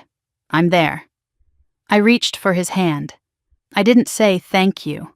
Some things are too large for those words. I squeezed once. He squeezed back. That was enough. 12 days. That's how long Robert Clark had left before every lie he'd built over 15 years came apart in front of the people who believed them most. He'd spend those 12 days sleeping well, rehearsing his fundraiser speech about gratitude and sacrifice, shaking hands at church, telling people he'd never left my side. He'd spend them believing he'd gotten away with everything. And on the 13th day, he'd discover that his dead father-in-law had been watching the whole time, and that the granddaughter he'd dismissed as a cost had inherited more than a house. She'd inherited the evidence. And the will to use it. They discharged me on a Tuesday. 10 days after I'd opened my eyes. My ribs still ached when I breathed too deeply. The bruise along my collarbone had faded from purple to a dull yellow that looked like a stain I couldn't wash out. My left arm was out of the brace but still stiff, still reluctant to reach above shoulder height. Dr. Webb told me I'd need follow-up appointments every 2 weeks for the next 3 months. He told me to avoid stress. I almost laughed. I signed the discharge papers myself, sitting on the edge of the hospital bed in clothes Daniel had brought from my apartment, and I thought about the fact that the last time someone had signed a medical document related to my care, it was Daniel, authorizing a surgery my family had refused to pay for. Daniel arrived at 9. He brought a small duffel bag with my things and a cup of coffee from the place I liked on Walnut Street, the one that roasted their own beans and served everything in ceramic mugs even for takeout. He didn't make a speech. He didn't say, welcome back, or how are you feeling, or any of the things people say when they don't know what else to offer. He picked up my bag, walked beside me to the elevator, and kept his hand near my elbow in case I needed it. I didn't. But I let him stay close anyway because closeness from Daniel wasn't obligation. It was just where he stood. My father called at 8:30 before Daniel arrived. I was sitting on the hospital bed waiting, my phone on the blanket beside me, his name on the screen. I picked up. I'm coming to get you, he said. You're staying with us until you're back on your feet. No arguments. He didn't ask. He announced it. The way he announced everything. The voice of a man who had been making decisions for other people for so long that he'd forgotten the difference between authority and control. That's really kind, Dad, but Daniel's already arranged everything. I'll be staying at his apartment. It's closer to my cardiologist. Silence on the line. 3 seconds. 4. I could hear him recalculating, the way a machine recalibrates when it encounters unexpected input. You'd rather stay with your boyfriend than your own family? I noted the word. boyfriend, not fiancé. Robert had never acknowledged the engagement. He'd never said Daniel's name with any warmth, never treated the relationship as anything more than a temporary inconvenience that would eventually resolve itself the way he believed all of my decisions eventually resolved themselves, quietly, without consequence, in his favor. He's my fiancé, Dad. And he's been at the hospital every day for 3 weeks.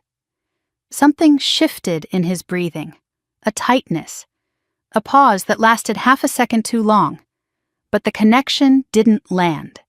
He didn't link Daniel's constant presence to the healthcare proxy, to the surgery authorization, to the fact that his daughter was alive because the man he called boyfriend had flown 6,000 miles to sign a piece of paper Robert had refused to touch.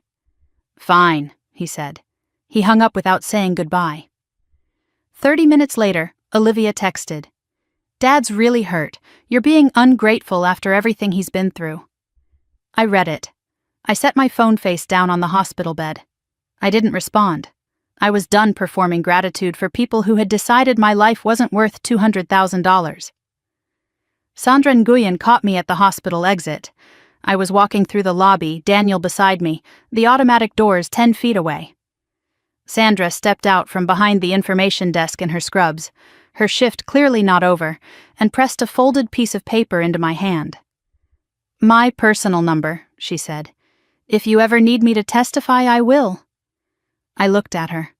Her eyes were steady, the same eyes that had watched my father walk away, that had found the proxy, that had made the call to Paris. "What they did wasn't just wrong," she said. "It was criminal, and I don't forget." I nodded. I put the paper in my pocket. She went back through the double doors without another word. Daniel's apartment was on the 14th floor of a building in Center City. Clean, modern, large windows overlooking the Schuylkill River. His dining table, usually covered with hotel industry reports and acquisition spreadsheets, had been cleared. In its place, a landscape I recognized immediately. Whitfield's legal folder, printed copies of every file from the USB drive. Sandra's incident report, my healthcare proxy documentation, and a yellow legal pad covered in my own handwriting. Timeline, names, amounts, dates. I'd started writing it in the hospital bed, between visits from Robert and conversations with Whitfield, filling in the architecture of what my father had done while I lay unconscious. Now the pad sat on Daniel's dining table like the blueprint for a building I was about to construct. Whitfield arrived at 2. He set his briefcase beside the legal folder, sat across from Daniel and me, and laid out the strategy with the same measured precision he brought to everything. The motion to void the fraudulent deed transfer was ready to file.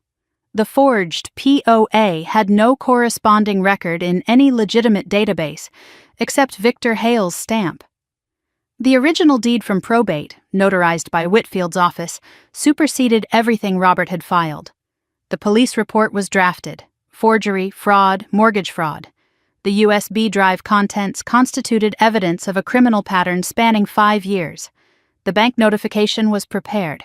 Once filed, the title dispute would trigger an immediate freeze on the mortgage.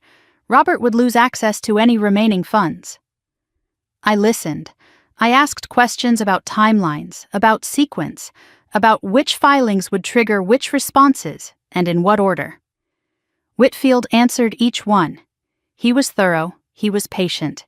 He recommended filing everything quietly. Let the courts handle it. Let the police investigate. Avoid the spectacle. I let him finish. Then I said what I'd been thinking since the moment I read Harold's letter. He stood in front of 150 people 3 weeks ago and told them he prayed by my bedside every night. He cried in front of them. They applauded.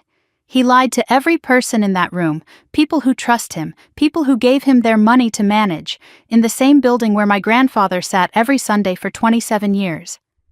I paused. I'm going to tell the truth in that room. Same microphone, same people. Whitfield studied me. He didn't argue. He didn't try to talk me out of it. He looked at me the way I imagined he'd looked at Harold when Harold first walked into his office and said he needed a secret will. Assessing not whether I was capable, but whether I understood the weight of what I was choosing. Your grandfather told me you'd handle it your way, Whitfield said. He told me, Maddie doesn't hide, she never has. He reached into his briefcase and pulled out the calendar card. The annual fundraiser at Grace Fellowship Church, this Sunday. 5 days. That was all the time I had, and Robert didn't suspect a thing. Wednesday evening, Robert called again. His voice was relaxed, conversational, the tone of a man who has checked every lock in his house and found them all secure. How are you feeling, sweetheart? Getting enough rest? I matched his tone. Much better, Dad. Daniel's taking good care of me. We talked about nothing. The weather, the Phillies, a bathroom renovation he'd finished for a client on Saturday, 2 people speaking lines from scripts that had nothing to do with each other, performing normalcy across a phone line while one of us held a folder full of evidence and the other didn't know it existed. Then he shifted. The way a hotel guest shifts when they're about to request something they know they're not entitled to. Casual, too casual. Oh, I meant to tell you. I've been going through Grandpa Harold's things, the house, the paperwork, some old accounts. It's more complicated than I expected, but I'm handling it. I'll explain everything when you're feeling up to it. He paused. He waited, listening for a crack, a question, a tremor in my voice that would tell him I'd been talking to someone I shouldn't have been talking to. I gave him nothing. That's really thoughtful of you, Dad. I know it's a lot of work. Thank you. I heard him relax through the phone, the slight exhale, the loosening of the muscles in his jaw. He thought the script was still working. He thought I was still the girl who accepted what she was told and said thank you for the privilege. Of course, he said. That's what family's for. I hung up. Daniel was leaning against the kitchen doorway, arms crossed. How do you do that? He asked. Sound that calm when you know what he's done? I looked at him. I've been managing difficult guests for 11 years. My father's just another one who thinks the rules don't apply to him. I picked up the legal pad and wrote a note. Robert confirmed. Believes I know nothing about property. Actively maintaining cover story. Thursday morning, Daniel found something new. He'd been pulling records on Robert's financial trail, using his own industry contacts in commercial real estate and hospitality finance. The failed plaza development, the Glen Archer project that had swallowed Robert's savings, was structured as an LLC. Glen Archer was listed as managing member. Robert was listed as investor. But there was a third name on the operating agreement. Olivia Clark. Not as an investor, as the registered agent. Olivia had helped incorporate the LLC. Her real estate license number appeared on the formation documents. She'd used her brokerage credentials to legitimize the project for Robert's loan applications. She wasn't a bystander who'd been pulled into her father's orbit. She was a structural participant. She'd used her professional standing to prop up the investment that eventually collapsed and created the debt spiral that led to everything. The theft from Harold, the forged POA, the stolen house, the mortgage, and the night she stood in a hospital waiting room and said, "Let her die," because my death would have solved a financial problem she'd helped create. Daniel showed me the documents at the kitchen table. I read them twice. I didn't speak for a full minute. Then I said, she wasn't just following Dad. She had her own reasons to want me gone. Daniel nodded. If you hadn't survived, and the estate went through standard probate without a named beneficiary, the property could have been contested.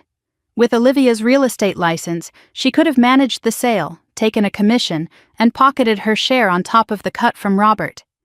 Your death was worth money to both of them. I picked up the legal pad. I wrote one line.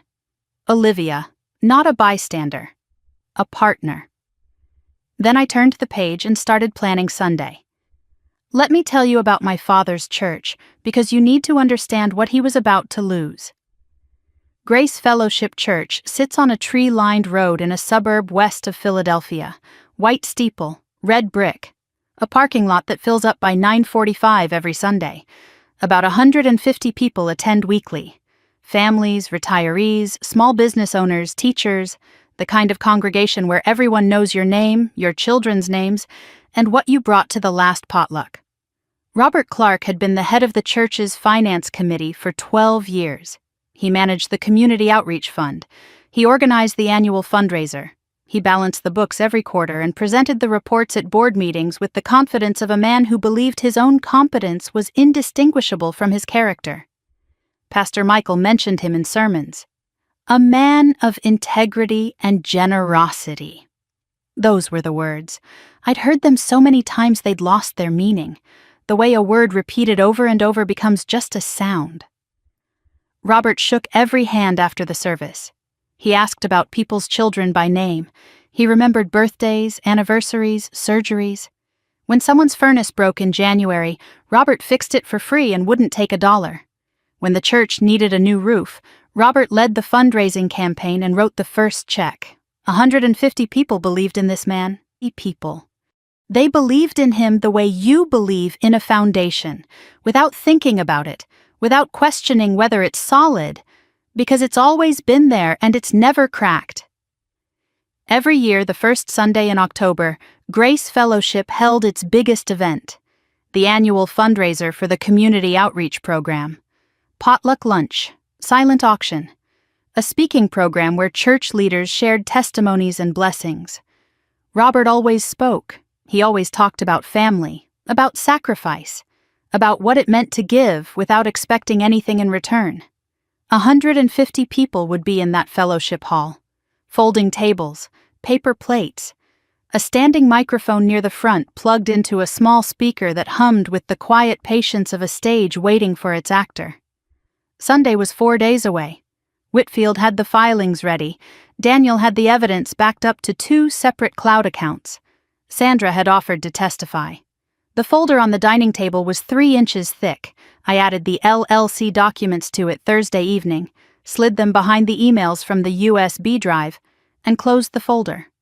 Robert Clark had 4 days of peace left. He was spending them rehearsing a speech about gratitude. I woke up at 5 on Sunday morning. I hadn't set an alarm. I'd been awake since 4, lying in Daniel's bed, staring at the ceiling in the dark. Not from nerves. I'd expected nerves. I'd expected the racing pulse, the tight stomach, the restless energy that comes before something irreversible. But what I felt instead was calm. A deep, settled calm. The kind that arrives not when you've made peace with a decision, but when the decision was made long ago, and all that's left is the walking through. I lay there for an hour listening to Daniel breathe beside me. Steady, even. The breathing of a man who slept well because he'd done what needed doing and the rest was tomorrow's work. I thought about Harold, about the porch swing, about the scrambled eggs in the vegetable garden and the way he'd say, "Tell me about your week, sweetheart," like there was nothing in the world more important than my answer. I thought about the letter, about the USB drive, about a man who spent the last 2 years of his life building a case against his own son-in-law because he loved his granddaughter more than he loved keeping the peace. At 6, I got up, I showered, I stood in front of the bathroom mirror and looked at myself. The bruise along my jawline was almost gone. The one under my left eye had faded to a faint green that you'd only notice if you were looking for it. My collarbone was still tender when I lifted my arm too high. I looked like someone who'd survived something. Because I had. I'd survived a heart defect at 2. I'd survived a childhood built on guilt and debt. I'd survived a sister who said, "Let her die," and a father who nodded. I was still here. And in a few hours, 150 people were going to find out why. I put on a white button-down blouse and dark slacks. Simple, clean. No jewelry except the small silver earrings Harold had given me on my 21st birthday. He'd wrapped them in tissue paper and handed them to me on the porch swing. "These were your grandmother Margaret's," he'd said. "She'd want you to have them." I'd worn them to every important moment since. Job interviews, the day I got promoted to general manager, the night Daniel proposed. They were small enough that most people didn't notice them. But I knew they were there, and today Harold would be there too. I pulled my hair back. I didn't bother with makeup. I didn't need the room to see a polished version of me. I needed them to see my face clearly. The bruises, the fatigue, the evidence of what I'd been through. That was enough. I picked up the manila folder from the dining table. Inside, arranged in order, Copies of Harold's will with the notary seal, the original deed in my name, the county line records showing Robert's mortgage, Sandra's incident report with timestamps and exact words, printed emails from the USB drive including the one about the pension redirect, and the LLC formation document with Olivia's name and license number. I slid the folder into my bag. It weighed almost nothing. It would dismantle everything. Daniel drove. We didn't talk. The radio was off. The city passed in silence. Row houses giving way to strip malls giving way to two-lane roads and trees. Oaks and maples just beginning to turn, edges of red, veins of gold, the slow, quiet performance of a season letting go. I watched the trees and thought about how change looks beautiful from a distance and violent up close. Every red leaf was a cell dying. Every golden edge was a branch saying goodbye. From a car window it looked like art. From inside the leaf, it was the end of the world. Daniel turned onto the church road at 11:20 and parked near the back of the lot. The steeple caught the morning sun, white against a blue October sky. The parking lot was already filling up. Minivans and sedans and a few pickup trucks. The vehicles of families who came every Sunday and stayed for the potluck because the fellowship hall had better coffee than most diners in the county. "Are you sure?" Daniel asked. He was looking at me the way he'd looked at me on the night he proposed. The same steadiness, the same willingness to follow wherever my answer led. "I've never been more sure of anything." He reached across the console and squeezed my hand. "I'll be right there with you, whatever happens." I nodded. I opened the car door. Whitfield was already there. I spotted him near the entrance, charcoal suit, leather briefcase, standing beside the handicap ramp with the patience of a man who billed by the hour and had nowhere else to be. He looked like what he was, a small-town attorney with 3 decades of probate experience who had been handed the most important case of his career by an 81-year-old man in a rocking chair. He saw me. He gave a single nod. I nodded back. I walked through the front doors. The service was already underway. Hymns, warm air, the smell of old carpet and fresh coffee and the particular mustiness of a building that has held the same people's prayers for 50 years. Sunlight came through the stained glass in long-colored bars that fell across the pews like God's own highlighter, marking the passages he wanted people to pay attention to. I slipped into the last pew and sat down. My ribs protested. I ignored them. Robert was in the second row, right side, where he always sat. Navy blazer, pressed white shirt, Bible open on his lap. He was nodding along to the hymn with the practiced rhythm of a man who had memorized not just the words but the performance of singing them. He looked peaceful, certain, untouchable. Like a man standing in a house he built, confident that every nail is where he put it, unaware that someone has been quietly removing the foundation for months. He spotted me. He always noticed when someone entered his territory. An old habit, a deacon's awareness. He turned, saw me in the back pew, and his face lit up with exactly the expression I expected. The proud father, the grateful patriarch. He raised his hand and waved. A warm wave, a public wave. The wave that said, "Look everyone, my miracle daughter is here." She came to church. I waved back, small, patient. The wave you give to someone who has no idea what's coming. Olivia was 2 seats from Robert, legs crossed, phone in her lap, a fixed smile that had been applied like makeup and had about as much warmth. She glanced at me. She didn't wave. Something tightened in her expression, a flicker of discomfort, the look of someone who expected a problem to have resolved itself by now and was unsettled to find it still breathing. Daniel entered through the side door and positioned himself near the back wall. Whitfield came in separately and sat in the last row on the opposite side. They didn't acknowledge each other. They didn't need to. The pieces were in place. The service ended at noon. The congregation filed into the fellowship hall through double doors propped open with rubber wedges. A wide, low-ceilinged room with fluorescent lights and folding tables arranged in rows. Foil pans of baked ziti and green bean casserole, crockpots plugged into extension cords that snaked between table legs, paper plates stacked beside plastic cups, and a napkin dispenser that someone had decorated with a handwritten sign, "Bless this meal." The standing microphone near the front was plugged into a small speaker that hummed. Robert walked to the microphone. He buttoned his blazer. He clasped his hands in front of him and waited for the room to settle. Chairs scraped against linoleum. Children darted between tables. An elderly woman in the third row adjusted her hearing aid. A man in a plaid shirt poured lemonade for his wife. The room quieted. The way rooms quiet for Robert Clark, naturally, respectfully, because he'd earned every ear through 12 years of balanced ledgers and fixed furnaces and handshakes that never felt hurried. "Good afternoon, everyone. Before we eat, I want to start with something personal today." The room gave him its full attention. I watched from the back wall beside the coffee table. Daniel was 6 feet to my left. Whitfield was seated in the last row near the side door. "As many of you know," Robert continued, "my youngest daughter, Madison, had a serious cardiac emergency last month. She was rushed to the hospital. She was in a coma for 3 weeks. He paused. He was good at pauses. He let the weight build the way a preacher lets silence build before the point of the sermon, not for emphasis, but for control. He was managing the room's emotions the way he managed their charitable fund, methodically, with a clear objective. But God is faithful. He turned and gestured toward me. I was standing near the back wall. Every head in the room rotated. 150 faces. Some I recognized from Harold's funeral. Some I'd never seen before. Applause. Warm, genuine applause.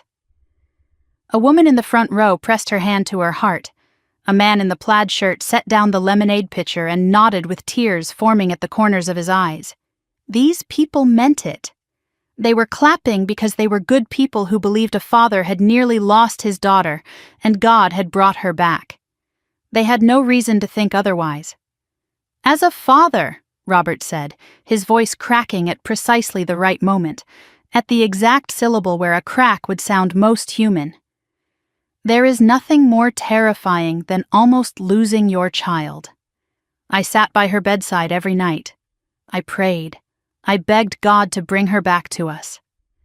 He pressed his hand to his chest. And he did. I felt the words land in my body, not like a wound, like a key turning in a lock I didn't know I'd been carrying. Every night. He'd said that to 150 people. I sat by her bedside every night.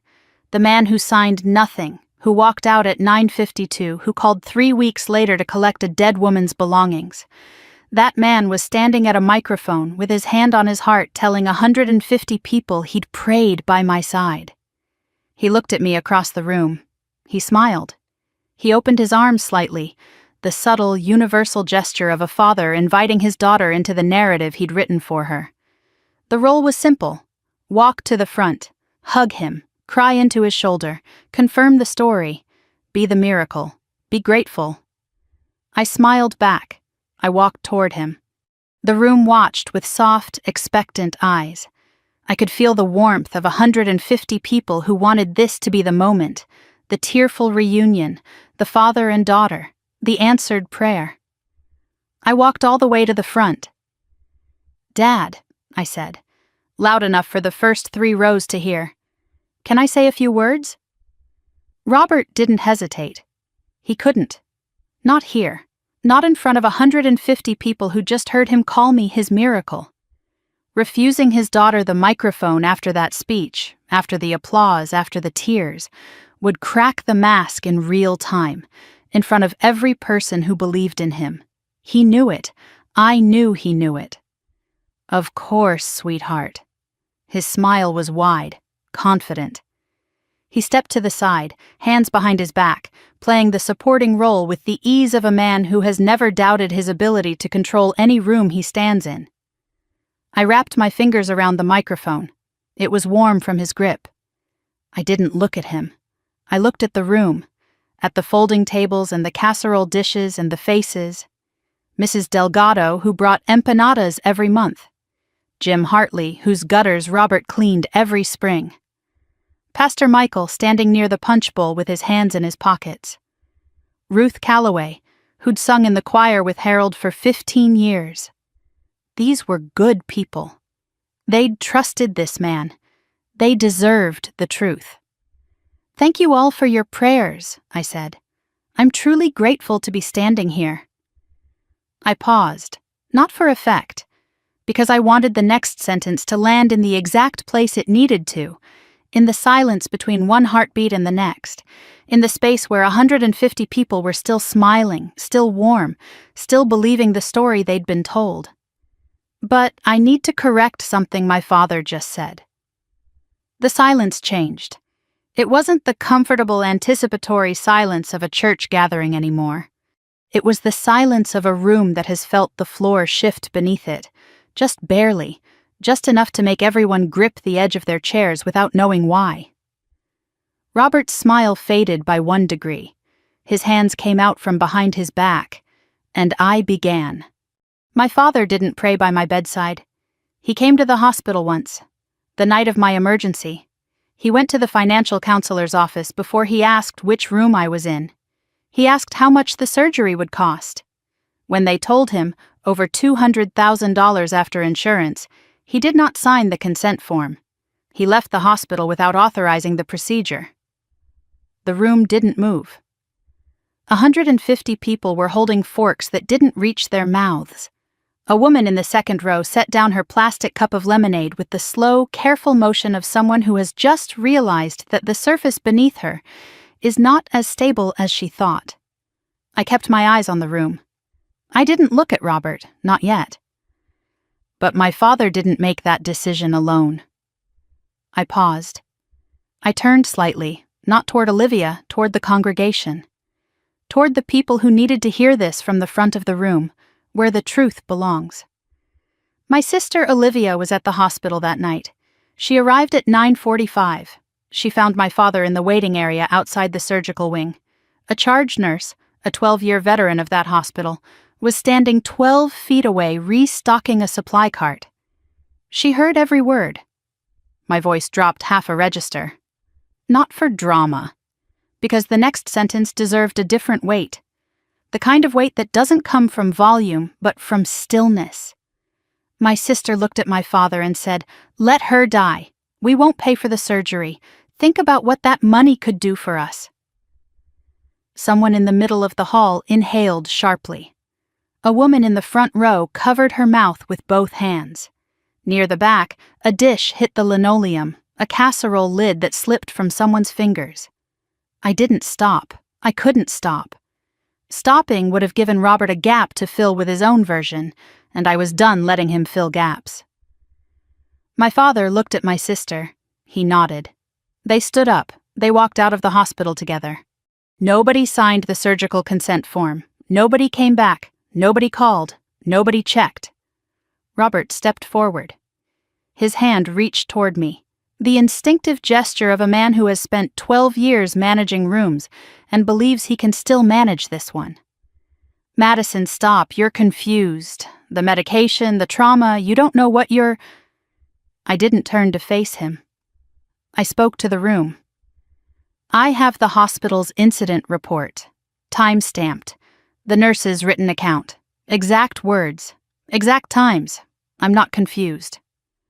Robert's hand dropped to his side.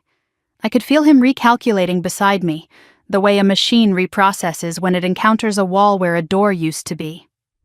I gave him no time to find another route. And that's not even the worst part.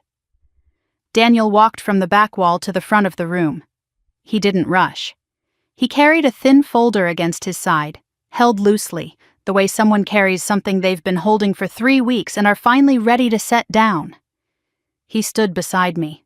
Not in front of me, beside me. His presence didn't overshadow the moment, it reinforced it. He wasn't the hero of this story. He was the witness who could prove it. "My name is Daniel Reed," he said to the room. His voice was steady, clear, the voice of a man who runs international hotel operations and is accustomed to addressing rooms full of people who need facts, not feelings. "I'm Madison's fiancé. 3 years ago, she designated me as her healthcare proxy, her legal medical decision-maker." He held up the document. The notary seal caught the fluorescent light. The night of her emergency, a nurse at the hospital found this designation in Madison's employee records. She called me in Paris at 3 a.m. I authorized the surgery by phone and flew back to sign the consent form in person. He opened the folder. This is a copy of the formal incident record filed by the attending charge nurse. It documents the family's refusal to authorize life-saving surgery. It includes exact timestamps, the names of every person present, and the direct quote from Olivia Clark. Daniel looked at Robert. Just once. Just long enough.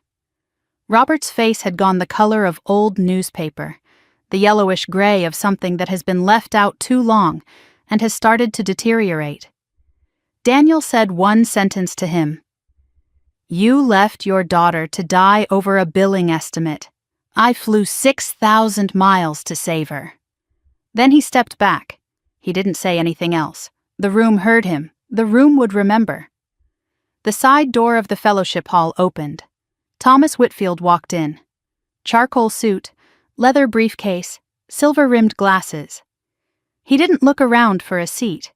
He didn't hesitate. He walked directly to the front, set his briefcase on the nearest folding table, and stood beside me with the quiet authority of a man who has stood in rooms like this before and understands that the law doesn't need to raise its voice. I watched Robert's face. I watched it carefully, the way I'd watched 1,000 faces across hotel lobbies and conference tables, reading the micro-expressions that tell you what a person is really thinking before their mouth catches up. And I saw something I had never seen on my father's face in 33 years. Fear. Not anger, not indignation, not the rehearsed composure of a man preparing his defense. Fear. The deep, stomach-level fear of a man who has just realized that the door he thought was locked has been open the entire time. This is Thomas Whitfield, I said into the microphone. He was my grandfather Harold's private attorney. A murmur rippled through the room. Harold Bennett's name still carried weight here. He'd sat in the 4th row of this church for 27 years. He'd brought homemade apple butter to every potluck until his arthritis stopped him. He'd sung in the choir with Ruth Calloway. These people knew him. These people respected him. And they were about to find out why he'd hired a lawyer in secret. My grandfather left me his house and a trust fund in a will that was notarized, probated, and confirmed by the county court 6 months ago. I let that settle. 3 seconds of silence. He didn't tell my father. He didn't tell my sister. He came to Mr. Whitfield privately, because he didn't trust his own son-in-law with it. While I was in a coma, I continued, while my father believed I was going to die, he discovered the will. He forged my signature on a power of attorney. He transferred the house into his name, and he took out a $350,000 mortgage against it. Gasps. A chair scraped backward hard enough to screech. Someone whispered, "Oh my God," and didn't bother keeping it to a whisper. Near the back, a man I didn't recognize stood up halfway out of his seat, then sat back down, as if the weight of what he'd just heard pushed him back into the chair. Whitfield opened his briefcase. He lifted the original will. He held it so the people in the front rows could see the notary seal, the signatures, the official stamp that made it real. "I have the original will right here, Mr. Clark."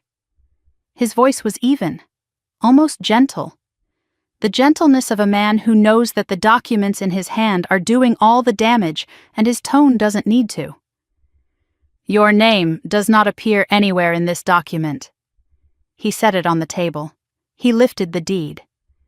"This is the original deed transfer, recorded by the county, confirming Madison Marie Clark as sole owner." He set it beside the will. "And this," he lifted a third document, "is the lien search showing a mortgage of $350,000 recorded against this property in your name, Mr. Clark, using a forged power of attorney." Robert's voice came out louder now, strained, the voice of a man whose script has been torn up in front of him. "That house belongs to the family. Harold would have wanted it shared. He wouldn't have—" Whitfield. "Harold wanted his granddaughter to have it. That's why he put it in writing. That's why he hired me. That's why he came to my office instead of yours." I wasn't finished. I reached into my folder and pulled out the printed emails. My grandfather kept records. For 5 years, he documented unauthorized withdrawals from his bank accounts, forged checks, redirected pension payments, thousands of dollars taken without his knowledge or consent, all traced back to my father. I held up one printed page. This is an email between my father and his notary, Victor Hale, written 11 months before my grandfather died. It reads, "She visits him every Saturday. If she finds out about the accounts, we're done. We need to move the pension redirect before tax season." The room was silent. Not the silence of people waiting for more. The silence of people who have heard enough and are trying to process what it means. The fluorescent lights buzzed. Someone's phone vibrated against a table. Nobody reached for it. And my sister wasn't just a bystander. I pulled out the LLC formation document. Olivia Clark is listed as the registered agent on the investment LLC that my father used to lose over $400,000 in a failed real estate project. She used her brokerage license to legitimize the venture. She wasn't just aware of the financial collapse. She helped build the structure that caused it. I set the document on the table beside the will. And when my father offered her $100,000 from the mortgage he took out on my stolen house, she didn't ask questions. She used the money to open a second office. Olivia stood up.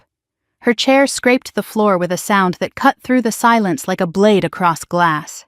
Her face was white, not from shock, from recognition.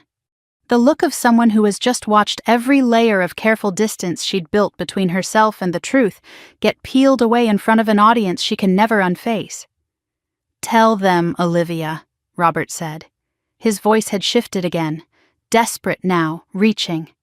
"Tell them I was protecting the family. Tell them—" Olivia pulled her arm free from his grip. She looked at him, then at me, then at the room, at Mrs. Delgado, at Jim Hartley, at the couples whose homes she'd sold, the families who'd trusted her with the biggest financial decisions of their lives. She looked at all of them looking at her. She didn't make a speech. She didn't defend herself. She said 4 words, quietly, but in a room that silent, everyone heard them. "I knew it was wrong." Then she picked up her purse and walked toward the door. Before she reached it, she stopped. She turned back. She looked at me. Not with anger, not with defiance, with something I didn't expect and still don't fully understand. Something that looked like relief. The terrible, exhausted relief of someone who has finally stopped pretending. Then she walked out. The door closed behind her. Robert tried every tactic he had left. "She's on heavy medication. She doesn't know what she's saying." Nobody moved. "This is a private family matter. This isn't the place." I answered that one. "You chose this room to tell your story. I'm choosing the same room to tell the truth." He shifted to the last card in his hand, the one he always played when authority and deflection failed. He softened. He dropped his shoulders. He let his voice crack the way he'd been cracking it professionally for 12 years. "I've sacrificed everything for this family. You have no idea the pressure I've been under. The debts, the—" He stopped. His mouth closed. He'd caught himself, but too late.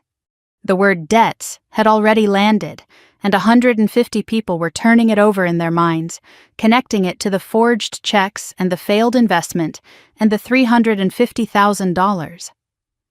Jim Hartley stood up from his chair, the man whose gutters Robert cleaned every spring, the man whose handshake Robert never missed. "Then why is there a lawyer here, Robert?" Robert didn't answer. Pastor Michael stepped forward from beside the punch bowl. His hands were no longer in his pockets. They were folded in front of him, the posture of a man who has presided over enough difficult conversations to know when the room needs direction. "Robert," he said quietly, "I think we should all hear this out. Every word." I lowered the microphone. I didn't need it for this part. The room was silent enough to hear a page turn. "I'm not here to humiliate you, Dad. I'm here because you tried to let me die. When that didn't work, you robbed me. You forged my signature. You stole my grandfather's house. You took $350,000 to cover debts you never told anyone about. And you stood at this microphone and told these people who trust you, people who gave you their charitable fund to manage, that you never left my side. I looked at him. I'm giving you a chance to make it right. That's more than you gave me. Robert looked around the room. The slow rotation of a man searching for an ally and finding none. Face by face, Jim Hartley, Mrs. Delgado, Pastor Michael, Ruth Calloway, the man in the plaid shirt who'd cried during Robert's speech 5 minutes ago. Every one of them looked back at him. Not one of them looked away. Not one of them moved toward him. Pastor Michael walked to Robert. He placed a hand on his shoulder.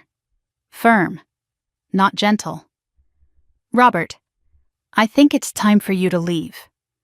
Robert stood still for a moment. Then he walked toward the door. His shoes were silent on the linoleum. At the threshold, he turned. He looked at me across the fellowship hall, across the folding tables and the casserole dishes and the 150 people who would never see him the same way again. His mouth opened. He wanted to say something. Some final line that would land the way his speeches always landed, that would rewrite the last 10 minutes into something he could survive. Nothing came out. He left. I set the microphone on the nearest table. My hands were steady. My ribs ached. I didn't care. I looked at the room. I'm sorry for disrupting your Sunday. My grandfather Harold loved this church. He sat in the 4th row for 27 years. He would have wanted the truth spoken here. Mrs. Delgado came forward and hugged me, tight, wordless, the kind of embrace that carries everything language can't. Jim Hartley shook my hand without speaking. Ruth Calloway, white hair, cardigan, glasses on a chain around her neck, touched my arm and said, "Your grandfather talked about you every single week, sweetheart. He never stopped. He was so proud of you." I nodded. I couldn't trust my voice. I'd held it together for every word of that confrontation. And now, standing in front of a woman who'd known Harold for 20 years, I could feel the edges starting to give. Sandra Nguyen was standing near the coffee station. She'd arrived before the service in civilian clothes, sitting in the back row, invisible and watching. She caught my eye across the room. She didn't smile. She gave a single firm nod, the same nod she'd given at the hospital exit when she'd pressed her phone number into my hand. The nod that meant, I was here. I saw this. And I'll swear to every word. I know this is a lot. If this story is hitting you hard, you're not alone. Thousands of people have watched stories like this one and felt exactly what you're feeling right now. If you haven't subscribed yet, now's the moment. Hit that button so you don't miss how this ends. And tell me in the comments, what would you have said to Robert right there in front of everyone? I want to hear it. Now let me tell you what happened next. I slept for 11 hours Monday night. The first real sleep since waking from the coma. I lay in Daniel's bed and closed my eyes at 8:30 and didn't open them until 7:30 the next morning. My body was still healing. My ribs still caught when I rolled over. But something had shifted. The weight I'd been carrying since childhood, the invisible debt, the permanent apology for existing, the belief that I owed my family something I could never repay, was lighter, not gone, lighter. Like someone had cut one of the straps on a pack I'd been wearing for 33 years, and I could finally feel the difference between what I was carrying and what I was. Whitfield called at 8. He'd filed the title dispute with the mortgage lender's fraud department at first light. By 9:15, the bank's internal counsel had called him back. The title was flagged as disputed. The mortgage was frozen, effective immediately. Robert could not access any remaining funds. He could not refinance. He could not sell. He could not transfer. The $350,000 he'd already withdrawn was now unsecured debt, money he owed against a property he had no legal right to touch. Monday afternoon, Whitfield filed the motion to void the fraudulent deed transfer with the county court. The filing included the original probated will, the legitimate deed in my name, the forged power of attorney, and a forensic handwriting analysis Whitfield had commissioned during my hospital stay. The analysis was conclusive. The signature on the POA did not match my known handwriting. It matched Robert's attempt to replicate it. The expert's report was 4 pages long. It took one sentence to summarize. This signature was written by someone imitating the subject's hand, not by the subject herself. At 2 p.m. Monday, Whitfield and I walked into the Bryn Mawr police station. I filed a formal complaint: forgery in the 3rd degree, fraud, mortgage fraud. The report named Robert J. Clark as the primary suspect and Victor Hale as an accessory. The USB drive contents were submitted as supporting evidence: 5 years of forged checks, redirected pension payments, and the email chain between Robert and Victor that included the sentence about moving the pension redirect before tax season. The detective who took the report read the emails carefully. He looked up at me over his reading glasses and said, "How long has this been going on?" I said, "Longer than I knew, but my grandfather kept records." The detective nodded. He picked up his phone and called his supervisor before I'd left the room. By Tuesday morning, Victor Hale had hired his own attorney. His lawyer called Whitfield before noon and signaled immediate cooperation. Victor wasn't going down for Robert Clark. He'd notarized the forged document. He'd stamped it without verification. He knew it was irregular, and he'd done it anyway because Robert had leverage over his tax filings. But when the leverage was a favor owed and the consequence was a felony charge, the math changed fast. Victor provided a sworn statement confirming that Robert brought the POA to his office, that the signature appeared irregular, that Robert pressured him to notarize it without standard verification. Victor also confirmed that Robert had used his office for previous document services, including notarization of the forged checks used to drain Harold's accounts over 5 years. Victor had kept copies of everything. He turned it all over. By Tuesday evening, Robert Clark was served with a summons at his front door. A process server knocked at 3:15 p.m. Robert's neighbor, a retired schoolteacher named Diane, was pulling weeds in the front yard next door and watched the entire exchange. She told a friend at church. The friend told 3 more. By Wednesday, the story had traveled through the congregation faster than any sermon Robert had ever delivered. The church board held an emergency meeting Tuesday night. Robert was asked to resign from the finance committee. The vote was unanimous. Pastor Michael called Robert personally to deliver the decision. Robert didn't answer the first call. When he picked up the second, he said 3 words: "I understand, Pastor." Then he hung up. 12 years of Sunday speeches, quarterly reports, fundraising campaigns, furnace repairs, and handshakes that felt like contracts, gone in a single phone call on a Tuesday evening. Robert's plumbing and contracting business depended almost entirely on church referrals and community word of mouth. By Wednesday, 3 clients had canceled scheduled work. By Thursday, 7 more. Jim Hartley texted him a single sentence: "Don't come to my house again, Robert." Mrs. Delgado called to cancel a bathroom renovation she'd been planning for months. She didn't explain why. She didn't need to. The silence on Robert's end of the line was the sound of a man who understood that some cancellations don't come with a rebooking option. By Friday, Robert Clark was a man whose phone had stopped ringing. No clients, no church calls, no invitations, no one stopping by to talk about the game or borrow a pipe wrench or drop off leftovers from Sunday dinner. The community he'd spent 15 years constructing hadn't collapsed. It had simply turned away. Quietly, completely, with the particular finality of a congregation that has discovered the man who balanced their books can't be trusted with a pen. Robert called me Thursday night, 10:47 p.m. I was sitting on Daniel's couch with a heating pad across my ribs and a cup of chamomile tea going cold on the coffee table. My phone buzzed, his name on the screen. I stared at it for 2 full rings. Then I picked up. "You destroyed me."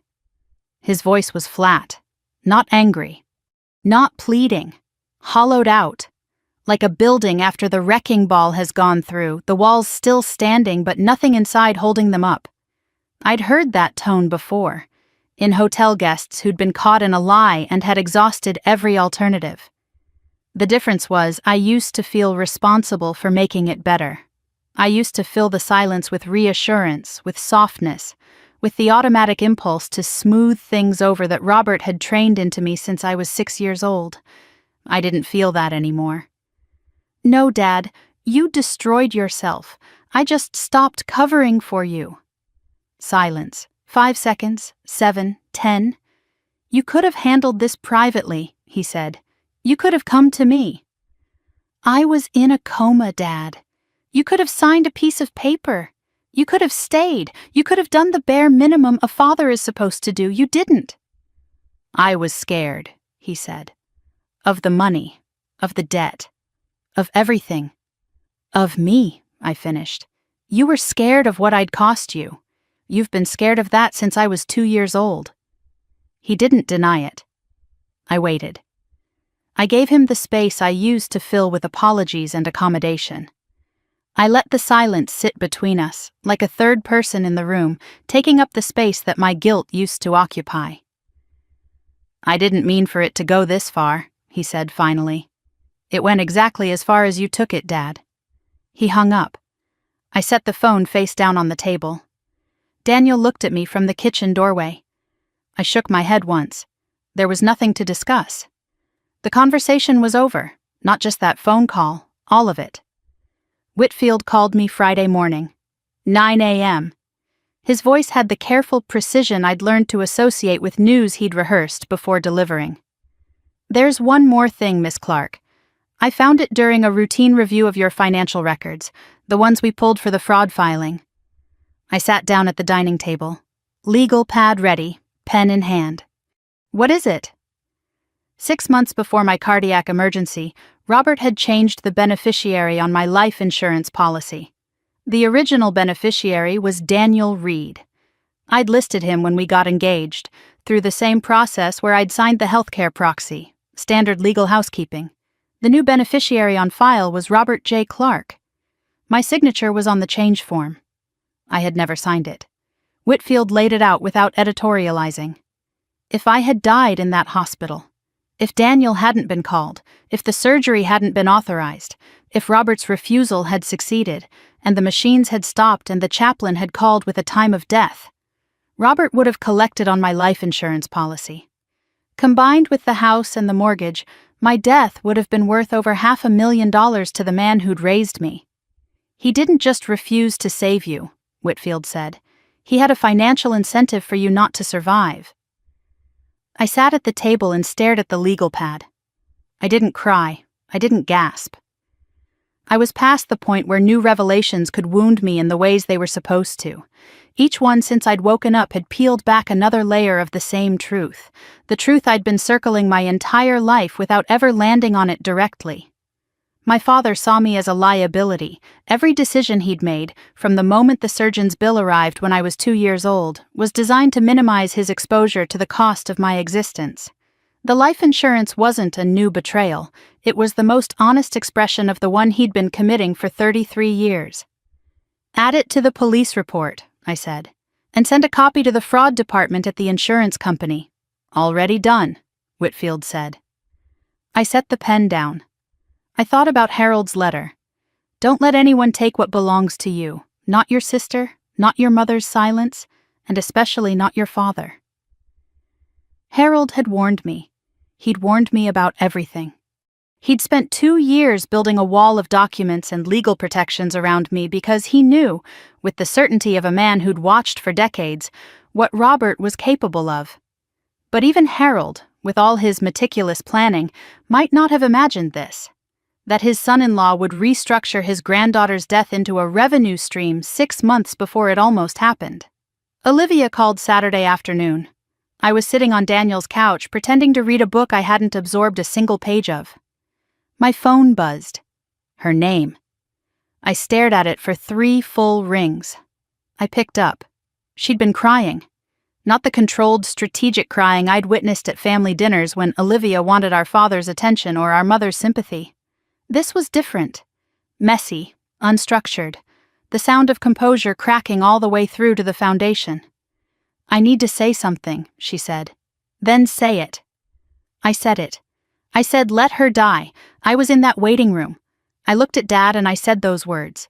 I didn't whisper them. I didn't hesitate. I said them like I was placing an order. She took a breath. The ragged, thin breath of someone who has just heard herself say the unsayable out loud. I knew about the house. Dad called me the morning after. He told me what he was doing, the POA, the transfer, the mortgage. He offered me $100,000 to expand the brokerage. I took it. I didn't ask questions. I didn't want to hear the answers because I already knew them. "And the LLC?" I said. "Not a question." Olivia paused. "You found that." "Daniel found it. Your name is on the formation documents. You weren't just aware of Dad's investment. You helped structure it. Your real estate license is on the filing." Silence. The kind of silence that tells you the person on the other end is recalculating everything they thought they could keep hidden. I was scared of him, Madison. I've been scared of him my whole life. He controls everything. The money, the image, the family, all of it. I thought if I went along, if I stayed on his side, I'd be safe. I thought being useful to him was the only way to survive, I finished. I know what that feels like, Olivia. The difference is I never threw anyone else under the bus to do it. The line was quiet for a long time. I could hear her breathing. Ragged, thin. I waited. I gave her the space I'd learned to give, not the old space filled with my own apologies and accommodation, but a real space, an empty one, where her words could sit and be exactly what they were. "I'm not going to pretend you don't exist," I said. "And I'm not going to forgive you. Not today, maybe not for a long time. But if you want to rebuild something real, something that isn't built on Dad's money or held together by silence, you know where to find me. It starts with the truth, Olivia. All of it. Not just the parts you're comfortable saying out loud." She didn't respond for a while. Then, quietly, "Grandpa Harold sent me a letter, too." I sat up. I hadn't known this. He wrote, "I love you, Olivia, but you chose comfort over courage every time it mattered. It's not too late to choose differently, but don't wait until there's nothing left to choose." I closed my eyes. Harold. Even with Olivia. He'd seen her too. He'd loved her enough to name what she was doing and give her a chance to stop. Not with anger. With the firm, clear-eyed honesty of a man who understood that love without truth is just another form of silence. "Did you?" I asked. "Choose differently?" She didn't answer. The line stayed open for 10 seconds. Then she hung up. The question hung in the empty air of Daniel's living room, unanswered, because choosing differently doesn't happen in a phone call. It happens in what comes next. And neither of us knew what that was yet. I set the phone down. I looked at the dining table, at the folder that had grown thinner as documents were filed and submitted and entered into the record. One page remained on top of the stack. Harold's letter, unfolded, the creases worn soft from rereading. "You are braver than me, sweetheart." I wasn't sure that was true. But sitting there in the late afternoon light of Daniel's apartment, with the weight of the week settling around me like dust after an explosion, I was starting to believe it might be. Tomorrow the court would rule on the deed. Tomorrow the house would come home, and so would I.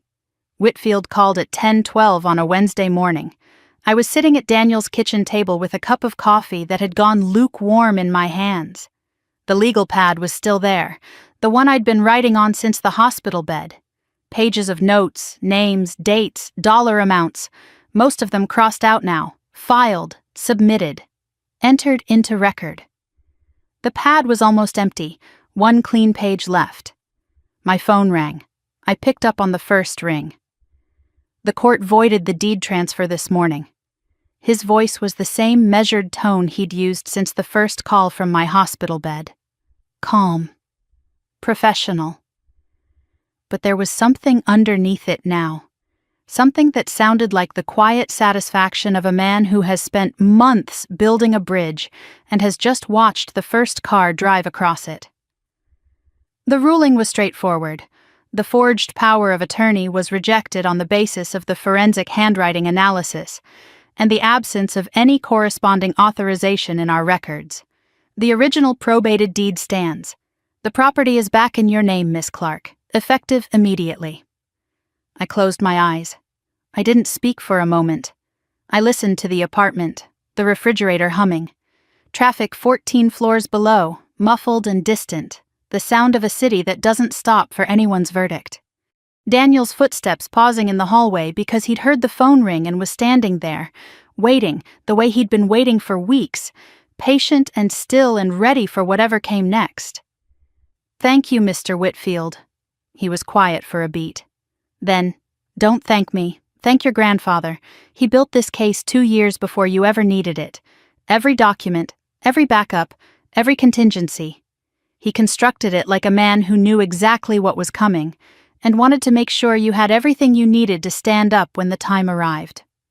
Another pause, longer this time. "He would have loved watching you in that fellowship hall, Miss Clark. I've represented a lot of families over 30 years. Estates, disputes, situations that bring out the worst in everyone involved. Your grandfather was the most deliberate client I've ever had, and you were worth every hour he spent in my office." I opened my eyes. Daniel was standing in the hallway doorway. I didn't need to tell him. He could see it on my face. He nodded once. I nodded back. "Saturday," I said. "I want to go to the house on Saturday." Robert accepted a plea deal the following week. His attorney advised full cooperation, and Robert, for once in his life, listened to someone else's counsel. The evidence was overwhelming.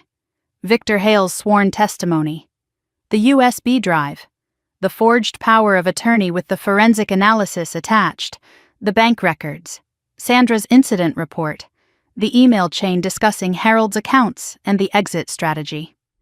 There was no viable defense. Robert's lawyer told him so in plain language, and Robert, sitting across a table in a conference room he couldn't afford, agreed to the terms. Probation, full restitution of the $350,000, a permanent restraining order barring him from accessing my financial accounts, my property, or any records bearing my name, forfeiture of the fraudulently obtained life insurance beneficiary designation. The insurance company had launched its own investigation the day after Whitfield reported the unauthorized change. Robert's forged signature on that form matched the same handwriting patterns identified in the POA forgery. The company voided the designation within 72 hours and flagged Robert's name in their national fraud database. No prison time, but only because cooperation and immediate restitution were conditions of the agreement, and the district attorney determined that incarceration would delay the payments I was owed. Robert put his house on the market to cover the restitution. It sold in 3 weeks, below asking price, because Robert needed the money fast, and word travels in small communities the way water travels downhill, following the path of least resistance and reaching everywhere eventually. The sale covered $270,000. The remaining $80,000 would follow him as structured monthly payments over the next 4 years. He would spend the rest of his working life paying back money he'd stolen from his dead father-in-law's granddaughter, while she lay in a coma he'd hoped she wouldn't wake up from. He moved to Allentown. His older brother had a spare room. I learned this through Olivia, who heard it from a cousin who heard it from Diane, the retired schoolteacher who'd watched the process server knock on Robert's door. I didn't verify it. I didn't drive past his house. I didn't look up the listing. I didn't search for his brother's address or check whether the moving truck had left or wonder what he'd taken with him. Robert Clark was no longer someone I needed to track. He was a consequence I'd set in motion, and consequences don't need supervision. They run on their own. I tried to imagine him loading boxes into a rental truck. The man who'd stood at a microphone every month for 12 years, who'd shaken every hand and fixed every furnace and managed every dollar of the community outreach fund, now packing his life into cardboard in a driveway nobody visited anymore. I didn't feel satisfaction. I expected to. I'd spent weeks building toward this, filing motions, organizing evidence, standing in front of 150 people, and taking apart his story piece by piece. I thought the ending would feel like victory. It didn't. It felt like putting down something heavy that I'd been carrying so long I'd forgotten what my shoulders felt like without it. Not triumph. Release. Before I could close this chapter, there was one more person I needed to see. Not Robert, not Olivia. Someone I hadn't visited since before the coma. I walked into St. Elizabeth's on a Thursday afternoon. The smell hit me first, antiseptic and recycled air, and the faint, permanent undertone of coffee that's been sitting on a burner too long. I knew this building the way you know a place you've passed through 1,000 times without thinking. Every corridor, every supply closet. The flickering light on the third floor that facilities had been meaning to fix for 2 years and still hadn't gotten to. I'd managed a hotel 3 blocks from here. I'd walked past this hospital every morning. I'd never imagined I'd become one of its patients, or that a nurse I'd never met would become the reason I survived. Sandra was at the nursing station, end of her shift, hair pulled back, scrubs that had seen 12 hours of work, a coffee cup beside a stack of patient charts. She looked up and saw me. She didn't smile. Sandra wasn't the smiling type. She stood up. I didn't bring flowers. I didn't bring a card. I brought one sentence. You saved my life, Sandra. Not just the surgery, the report, the phone call, everything you did that night. I need you to know that. Sandra looked at me for a long moment. The same steady gaze she'd had in my hospital room when she'd recounted the timestamps. The same gaze she'd given me from across the fellowship hall when everything was falling apart around my father. I did my job, she said. You did more than your job. You did what my family wouldn't. She nodded once. Then she said something I wasn't expecting, something that made me grip the edge of the nursing station counter because my legs went unsteady in a way that had nothing to do with my heart. Your grandfather came to this hospital once, about a year before he died. He asked to speak with the charge nurse on the cardiac floor. She pointed to the visitor's chair beside the station, a blue vinyl chair with chrome legs, identical to every other chair in the building. He sat right there. He was polite, quiet. He introduced himself and said his granddaughter worked at the hotel down the street, that she had a heart condition, and that if anything ever happened to her, her family wouldn't help. Sandra paused. He said, "But someone here will." He asked me to keep an eye on you. He asked me to make sure you were in the system, that your proxy was on file, that everything was in order. I told him it was. He thanked me. He shook my hand. And he left. I stared at her. Harold. Even here, even in this, a year before he died, when his hands were shaking and his doctor was telling him to slow down and his filing cabinet was full of evidence he was still organizing, he'd driven to this hospital, sat in that chair, and asked a stranger to protect the one person in his family he believed deserved protecting. He hadn't told me. He hadn't mentioned it on the porch swing or over scrambled eggs or during any of the hundreds of Saturdays I'd spent sitting beside him. He'd just done it. Quietly, without credit, without applause, the way he'd done everything. He was right, Sandra said. Someone here did. I thanked her again. She told me to take care of myself. I walked out of the hospital into the October sunlight and stood on the sidewalk for a long time, watching traffic pass, feeling the cool air on my face, thinking about a man in a rocking chair who had spent the last years of his life building a network of protection around his granddaughter so intricate that it included a lawyer she'd never met, a USB drive she didn't know existed, and a nurse who'd been watching over her for a year before the worst night of her life. Saturday morning, early October. The air had that Pennsylvania crispness, the kind that arrives overnight and turns every breath visible. Daniel drove. I sat in the passenger seat watching the city thin out, row houses to strip malls to 2-lane roads to trees. Oaks and maples in full turn now, red and gold and burnt orange, the kind of color that looks like the world is putting on its best clothes before the long sleep of winter. We turned onto the road I'd driven every Saturday for 9 years, past the stone wall where I'd once seen a red fox sitting perfectly still at dawn, past the mailbox with the faded number Harold repainted every spring, The gravel driveway. The creak of the car coming to a stop. The house sat exactly where it had always been. 2 stories. Pine siding. Dark green shutters. A porch that wrapped around the front and one side. The swing was still there. The chain rusted a little more than the last time I'd seen it. But holding. The garden had gone wild. Harold's tomato stakes leaned at angles. The rosemary had spread past its border and over the walkway stones, and when I stepped on it, the smell rose around my ankles like a greeting from someone who'd been waiting. I stood on the porch for a long time. Daniel stayed by the car. He knew this moment wasn't his. It was mine and Harold's. A conversation between a granddaughter and a ghost, conducted in creaking wood and pine air, and the particular quality of silence that only exists in a house where someone lived fully and left completely. I turned the key. My key. In my door. The lock caught once, then gave. The door swung open and the smell came first. Pine floors and old coffee and something underneath that I couldn't name but recognized immediately. The scent of 38 years of living pressed into the walls and the furniture and the air itself. Harold's reading glasses sat on the shelf beside the radio. His rocking chair faced the window where the afternoon light came in at exactly the angle that turned the pine floors gold. A framed photograph on the mantel, the 2 of us on the porch swing, squinting into the sun. I didn't remember who took it. I remembered the day. A Saturday. I'd brought groceries. He'd made me eat first. I sat in the rocking chair. The leather was cracked and warm from the sunlight.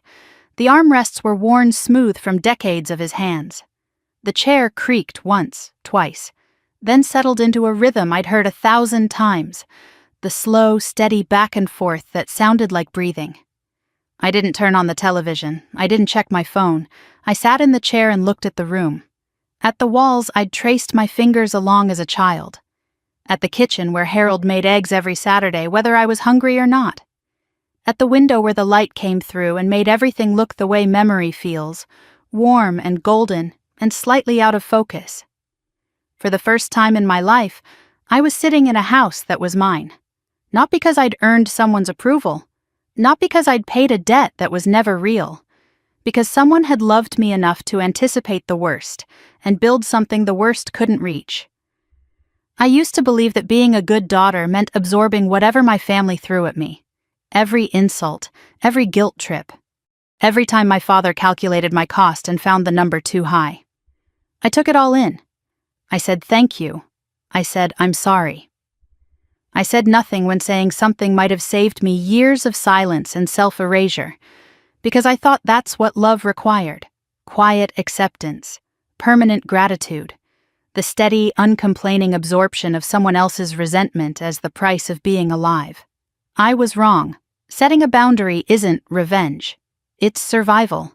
And sometimes survival looks like a quiet man in a charcoal suit, a stack of notarized papers, and the courage to stand in front of 150 people and say, "This is what actually happened." I don't hate my father. Hating him would mean he still controls how I feel, and he doesn't. Not anymore. Robert Clark is a man who made terrible choices, driven by debts he was too proud to admit, by an image he was too afraid to let crack, by a fear of inadequacy he buried under 15 years of church speeches and handshakes, and the performance of a man who gives without expecting anything in return. The performance was all he had, and when it was taken away, there was nothing underneath. That doesn't excuse what he did, but it explains why I don't need to carry his weight on my shoulders anymore. His choices belong to him now, and mine belong to me. My grandfather Harold never raised his voice. He never made a scene. He never stood at a microphone and told 100 people about his sacrifices. He just sat on a porch swing, made scrambled eggs on Saturday mornings, kept records in a USB drive, hired a lawyer, wrote a letter, asked a nurse to watch over me, and made sure that when the worst came, and he knew it would come, I'd have everything I needed to stand up. That's what love looks like. Not performance, not speeches, not tears on cue in a fellowship hall. Love looks like a man who plans quietly for a future he won't live to see, because he trusts the person he's planning for. Daniel came up to the porch after a while. He sat on the steps, jacket collar turned up against the October air. He'd been out there the whole time, giving me space, giving me the house, giving me the silence. I came outside and sat beside him. He didn't ask how I was feeling. He didn't say, "I'm proud of you," or "You did the right thing," or any of the things people say when they want to put a period at the end of someone else's sentence. He reached over and took my hand. That was it. That was enough.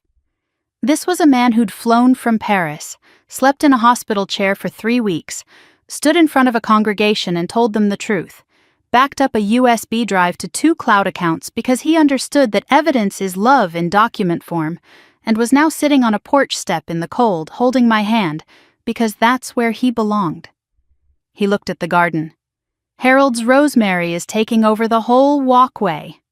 I almost laughed. Almost. He'd love that, I said. He always said rosemary was the only plant too stubborn to quit. Daniel squeezed my hand. Sounds like someone I know. The following Sunday, I went to church. A different church. A small converted chapel on a side street in Wayne, Pennsylvania. No white steeple, no parking lot that fills by 9:45. Maybe 40 people on a good Sunday. Wooden pews. A pastor who played acoustic guitar during the hymns and didn't seem to mind when the strings buzzed on the high notes. Coffee from a drip machine served in mismatched mugs that had been donated over the years, each one different, each one someone's. I sat in the front row, not because I needed to be seen, because I'd spent 33 years in the back of the church, back of the family, back of my own life. I sat in the back because my father told me, in 1,000 ways across 1,000 days, that I was a cost, a burden, a line item on a bill that never stopped growing, and people who cost too much don't get to sit up front. They sit where they're told. They say thank you. They don't take up space. I sit in the front row now, because Harold's rocking chair is in my living room, and Whitfield's number is in my phone, and Daniel's hand is in mine, and Sandra's nod is in my memory. And because the truth, once you finally say it out loud in a room full of people who needed to hear it, doesn't let you sit in the back anymore. Thank you for staying with me until the very end. I know this was a long story. I know it was heavy in places. But if you're still here, if you watched the whole thing, then I think you understand why I had to tell it. If you saw yourself anywhere in my story, in the guilt, in the silence, in the years of believing you owed something to people who hurt you, in the slow, exhausting work of carrying a debt that was never yours to carry, I want you to hear this one more time. You don't owe anyone your health. You don't owe anyone your home. And you certainly don't owe anyone your life. My grandfather taught me that. Not with lectures, not with shouting, with a letter, a house, a USB drive, and a lawyer named Whitfield. Now I want to hear from you. Leave me a comment. Tell me, what boundary have you set that changed your life? Was there a moment when you finally said enough and meant it? Was there a person, like Harold, who saw you when no one else did? I read every single comment, and your stories matter to me as much as mine matters to you. And if this is your first time here, if this story found you the way Harold's letter found me, exactly when you needed it, hit that subscribe button. I've got another story waiting for you, one I think you'll connect with even more. The link is in the description. I still drive to Bryn Mawr every Saturday. I still sit in Harold's rocking chair. I still pull weeds from the garden and let the rosemary do whatever it wants because Harold was right, some things are too stubborn to quit. And every time I sit in that chair, I hear it. The creak of the wood, the smell of pine and coffee, and his voice, saying what he always said, the same 5 words, every Saturday morning, like they were the most important words in the English language. Tell me about your week, sweetheart. I'm telling him. Every week, I'm telling him everything. Subscribe, and I'll see you in the next one. This story is fictionalized for dramatic effect.